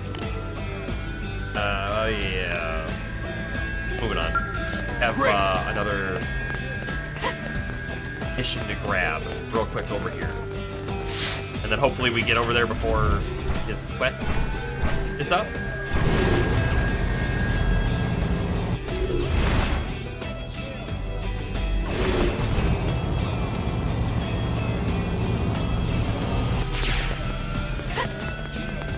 Get out pretty quick, actually.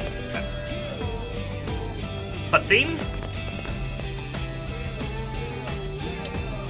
For what possible reason must I believe in an invisible existence simply to receive some water? Blasphemy! You would openly mock our bringer of miracles? I don't rightly see how I can mock something that does not exist. I'm asking for just a little of the water everyone else here is drinking, okay? One sip and I'll be on my way.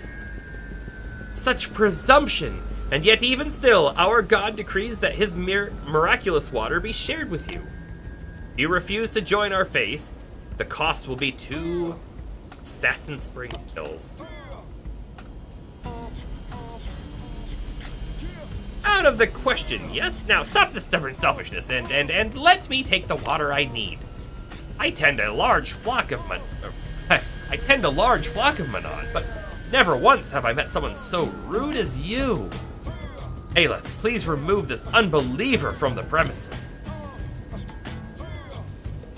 I'm sorry, but I must ask you to leave, yes? Only those who believe in the bringer of miracles are welcome in our church, you understand?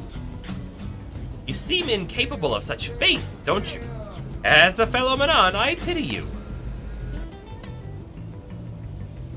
Humans have brought faith to the Manon people. A human? Did you catch all of that? Do you buy into all the invisible god nonsense the woman was talking about? Disbelief. You are a rational human, aren't you? It seems we share the same opinion. I fear rumor has spread that the water from this church can cure the disease presently sweeping the Manon community. This has led many to believe, right? I will be candid with you, okay? I suspect this group caused the outbreak intentionally. Does it mean as recruiting more members? If my hypothesis is correct, I am duty-bound as a physician to take action, aren't I? I could just acquire a sample of this miracle water. I can analyze its contents and expose their plot, can't I? Do you find this cult suspicious as well? Maybe. Will you join me in unmasking Fracy as a fraud? Sure. Exactly, James. It sounds like they spread some kind of disease somehow and put a drug that cures it in this water. Then you must first help me by finding the 2 assassin springtails she asked for, okay? Meanwhile, I'll go investigate the Bianho water purification plant. First cases of Manon falling ill occurred just after that plant was completed, you see. Therefore, there must be some kind of... right? We might have it? Have it? Must be not, because, not green.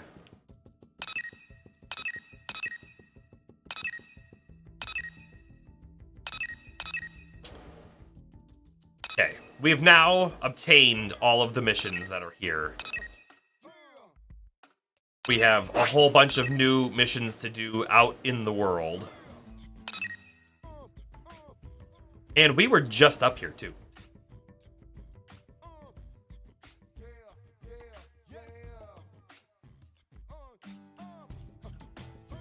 Good call, yeah. We have missions up in Sylvalum, which we've never been in either. Paldros is way up there. This is level 10. Like, I guess we could go up there now if we really wanted to, theoretically. Little island out in the middle of nowhere. Interesting. Much, much smaller island out in the middle of nowhere. Definitely need to check those things out.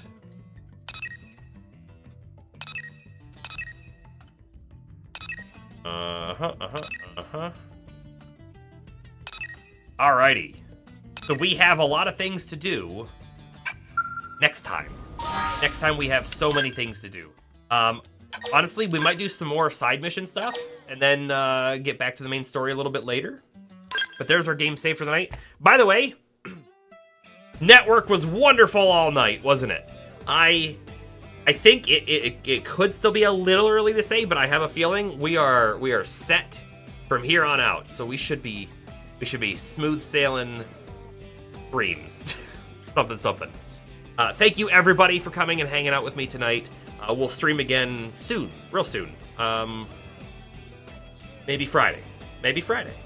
And then more of this. We might mix another game in at some point and get both games going at the same time. I don't know. I gotta tell you, Blueprints, which is a puzzle game, is really pulling at me. I haven't watched any gameplay. I've just heard so many good things about it, but I have got no spoilers. So we might look into that. Some puzzle solving. But that is it for the night. This is Mercstrain signing off. Everybody have a good one, and we'll see you in the next stream.